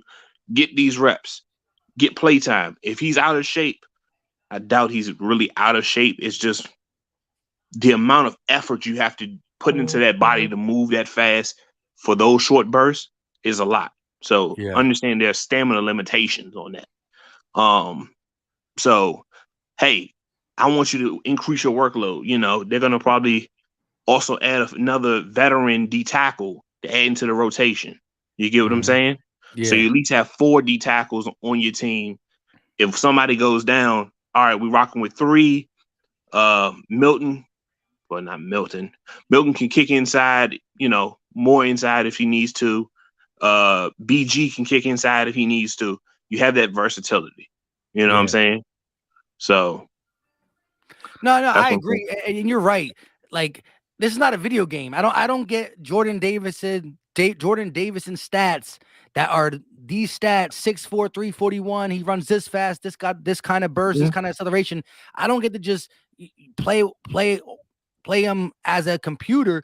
He's going to get tired, and he hasn't been used to playing more than 50% of the snaps. So that's where the translation is like it could bite us in the butt, you know, and he not be the, you know, he's all that's advertised when he's in the game, but get him in the game. And why does he keep coming out? You know, that's going to be frustrating for the Eagle fan base. And then you got Kyle Hamilton, who would have been there. And listen, if we would have went Kyle Hamilton, I would have had no discourages on that, because low key, here's my thing. I always thought that Jordan Davis was on our board. I thought we would take him. But I never thought Kyle Hamilton would have felt that far. No. I thought Hamilton would be somewhere. You know what it remind me of? Remember the dude, what's the safety from the Chargers? Derwin James. Derwin James. He was supposed to go top 5. He had that slide. I don't think Hamilton is Derwin James. Don't get me wrong. Yeah. But it's reminiscent of that slide. You know what I'm saying? Hey, you know what else is crazy? When we picked Brandon Graham, guess who was on the board? Earl Thomas. So we went defensive line. We left the safety. Earl Thomas was an all-pro, you know, safety. Now he's having problems now and whatnot. And Brandon Graham was one of them things like fine wine, where he wasn't that good in the beginning, but he turned into fine wine. And I love me some BG. Don't get me wrong. Oh yeah. But it reminded me of that too. It's like defensive line, safety, and how he's always going to prioritize building them trenches. Yeah, he's always going to do that. So, if Kyle Hamilton wasn't there, I wouldn't even have that in the back of my mind. I'd be like, yes, Jordan Davis. But him being there just makes me think. But I'm going to hope and pray that he's on the, you know, he's didn't even scratch the surface of what he can become. I know you're more of a, I think that we know who he's going to be. Yeah, I'll say it like this. No doubt in my mind, you drop him on 90% of the teams, he's your starter. He's going to be a starter for at least 8 years. You get what I'm saying? Yeah. I ain't got no problem with him on that regard. My only thing is you're drafting him at 13. Think about the guys or the defensive tackle prospects who would have went in that range. So I know Derek Brown went 5. Kinlaw went 10. Yeah. Simmons went like 19. All 3 of those guys in terms of prospects and being it players, except Kinlaw. Kinlaw hasn't panned out quite yet because of injuries, but that's another thing. Yeah. But the other guys, like, they were monsters. They were difference makers. Mm-hmm. Don't get me wrong. I think he's really, really good. You know what I'm saying? Really, really solid. He's going to be there. He's going to be an anchor for a long time in the NFL. But I don't see that level from him. You know, and put it this way, the pass rush thing is overblown. You can manufacture pass rush with a guy who moves that fast at that size. That's not even pretend like that. Yeah. My only issue is he's strong, but he's not powerful. So what I mean is when he punches somebody in the chest, they not hopping back. they're walking back. It's a Yeah. big difference. You know what I'm saying? If you pop somebody in their chest and they pop back, guess what? Now you got people on roller skates. You tossing people like rag dolls versus a guy you got to walk back. All right, eventually, you know, they're gonna teach the offensive lineman to roll into him, engage your hips, and then force the momentum of the D tackle upward. And now you're, you know, at a standstill. And he already plays a little high. He does play times. high. I mean, at 6'6" is hard to play. Exactly. I mean, it's just a limitation of the body you in. That's it. Yeah. You know what I'm saying? But still, I like the player. It's just all the circumstances around that player is the only issue I had with it. Also, I want to talk about Nakobe Dean. We are the perfect landing spot for him. Think about it. The defensive tackles, they're going to eat up the blocks all day. Oh, he's gonna shoot the gaps freely. Yep. Only thing I don't want him to do, I don't want him to ever take on a guard, tackle, center head on. The reason That's why where he struggles, he can't. I'll say it like this: he can't give nobody a good enough pop to back them up off of him. He isn't long enough or strong enough to, you know, kind of one arm side shuffle somebody. He has to literally jump out of the way and then make the tackle. That's my only issue. That's why I was saying he's more of a 3rd round pick than a 1st round pick. And I understand a lot of people don't see it that way. Even the NFL don't see it that way. That's just my personal thing I saw. Yeah, because you also got people who see things and, like, you know, nowadays, the game is changing in the sense that if you're just like, you can look at Dean as a weapon on defense in the sense of, he's not going to be the traditional linebacker that you want, but like defensive coordinators trying to get creative, use him as weapon for this, draw back in coverage here, go over here and spy this. Like, there's ways to, you know, use him. That is not just the traditional, okay, you're going to hit the gap, take on a guard, get past the guard and knock down the running back, you know. That's why I said Deion Jones. Deion Jones. Deion Jones was my comp for him. The only difference between him and Deion Jones, Deion's a bit longer. And like I said, he can put one hand in somebody's chest, turn his body sideways, create a little separation, then make the play. That's the only thing I don't see Dean being able to do. That's it. Only difference between them. But and I really like Deion Jones as a player. So, and you happy at 83? You'd have been upset at 51. Yeah. But you like Cam Jurgens though, right? Cam Jurgens, I had to do some tape, watch a little tape on him. I like what I see so far. I'm gonna be blunt with this. He's not the most talented dude in the world. You get what I'm saying? Yeah, like raw talent. You're saying? Yeah, but at the same time, because Dickerson had talent. Yeah, he was just, and that was a blatant. You know, I saw that last year. Oh, wait, I just watched tape though of Jordan Davis. I watched 2020 tape of Jordan Davis versus Landon Dickerson at center at Alabama. That. Dickerson beat the hell out of his ass. He did, yeah.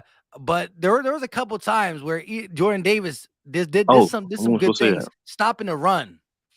Yep, he did. I mean, that's the thing. He was, if I remember one play, I think it was right off of I think it was the inside zone to the right, and Jordan Davis, he disengaged from Dickerson and he made the play. I do remember that, one of those plays. Yeah, I believe from that tape. But the thing is, for the most part, that's his only good play. I'll say it like this: for the most part, Dickerson had him 5 yards down the field. But Dickerson does that to everybody, so I ain't even worried about that. You know what I'm saying? But yeah, that's all I wanted to say, man. Nah, that's good stuff. And like I said, I still agree that I was upset that we traded back this 154, but it's still smart. Now you get 3 picks instead of two picks. I still think the Eagles are going to be heavy in the UDFAs. But I still think we got to touch on some free agency for the rest of this defense, the back end of this defense. I don't see anybody coming out that's making a big difference. Now, I'll say it like this. The one player I had 1,000% taking the 7th round, it's a guy from LSU. Derek is his name. Damon Clark or something like that. Desmond Clark, the linebacker out of LSU. Yep. Damian Clark, Damian Clark. Damian Clark, yeah. That guy can play. The only issue is I found out he had because I had him like I was like, that dude might be a second or third rounder, just looking at him. But then I found out he had some like spinal thing, kind of got me a little hesitant. And also Justin, lot more people worried too. That's why he's sitting here at 164 still on the board. Yeah. Also, Justin Ross. Oh yeah, is another one. Good wide receiver. Injuries have limited him in college, right? Too. Yep. Because think about it. At first, he was projected to be top 5. I think it was his sophomore year or his going into a sophomore year. He was supposed to be projected top 5. I believe. Yeah, he was early on. He was talked about a lot, and he fell off. Yeah. So I'm just right now. These are lottery tickets.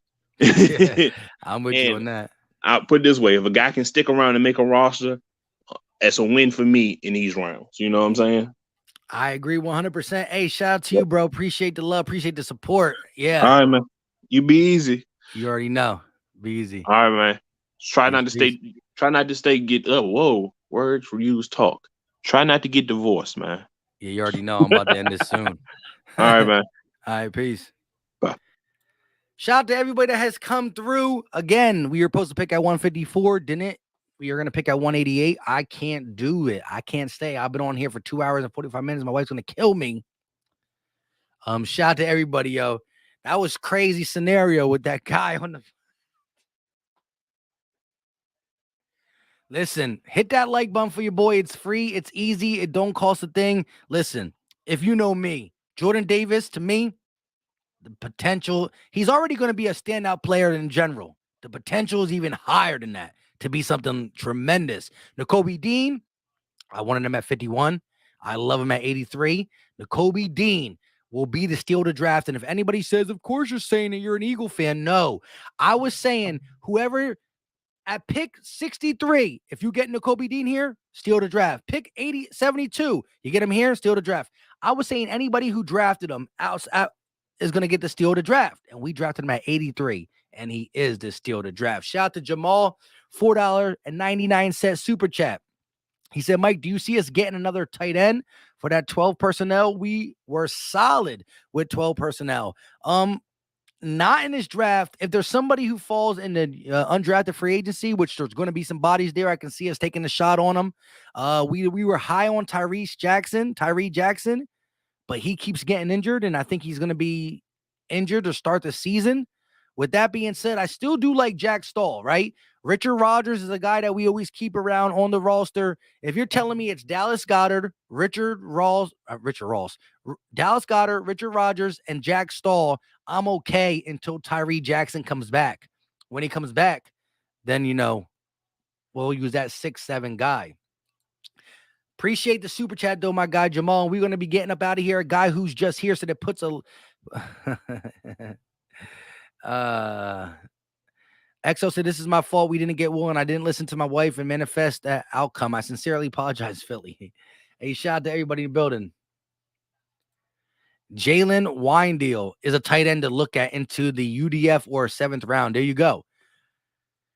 Jalen Weindeal. I'm horrible with names, but yeah, I could see the Eagles looking in the late rounds in UDFA, but I'm also okay. Richard Rodgers, we just be playing with his emotions. Kick him off, bring him back. Kick him off, bring him back. But Jack Stahl, I started to come around to like him a little bit. We'll see. Shout out to Robert, California. If with the 188th pick, we get the punk god from San Diego State, sign me up with that too. At the end of the day, I love this draft. And I'm going to start watching more tape on Jordan Davis, Cam Jurgens, Nakobe Dean, like little things. I want to break down things they actually do bad and actually do good. We will be having not just me talking about the guy. We're going to try to find film breakdown. I do have one person that hit me up a couple months ago, telling me he can get me all 22 from college. I hit him up recently and he hasn't responded. I got to see if I can get to that guy again, but I want to break down some film. I'll get Jalen's input. I'll get Gate City's input. And we'll talk about it. But until next time, Philly Mike about to get divorced if I don't get up off here. We will catch you later. We out. Hit that like button, though. Better be at least 200 likes. I appreciate y'all. Peace, peace, peace, peace, peace.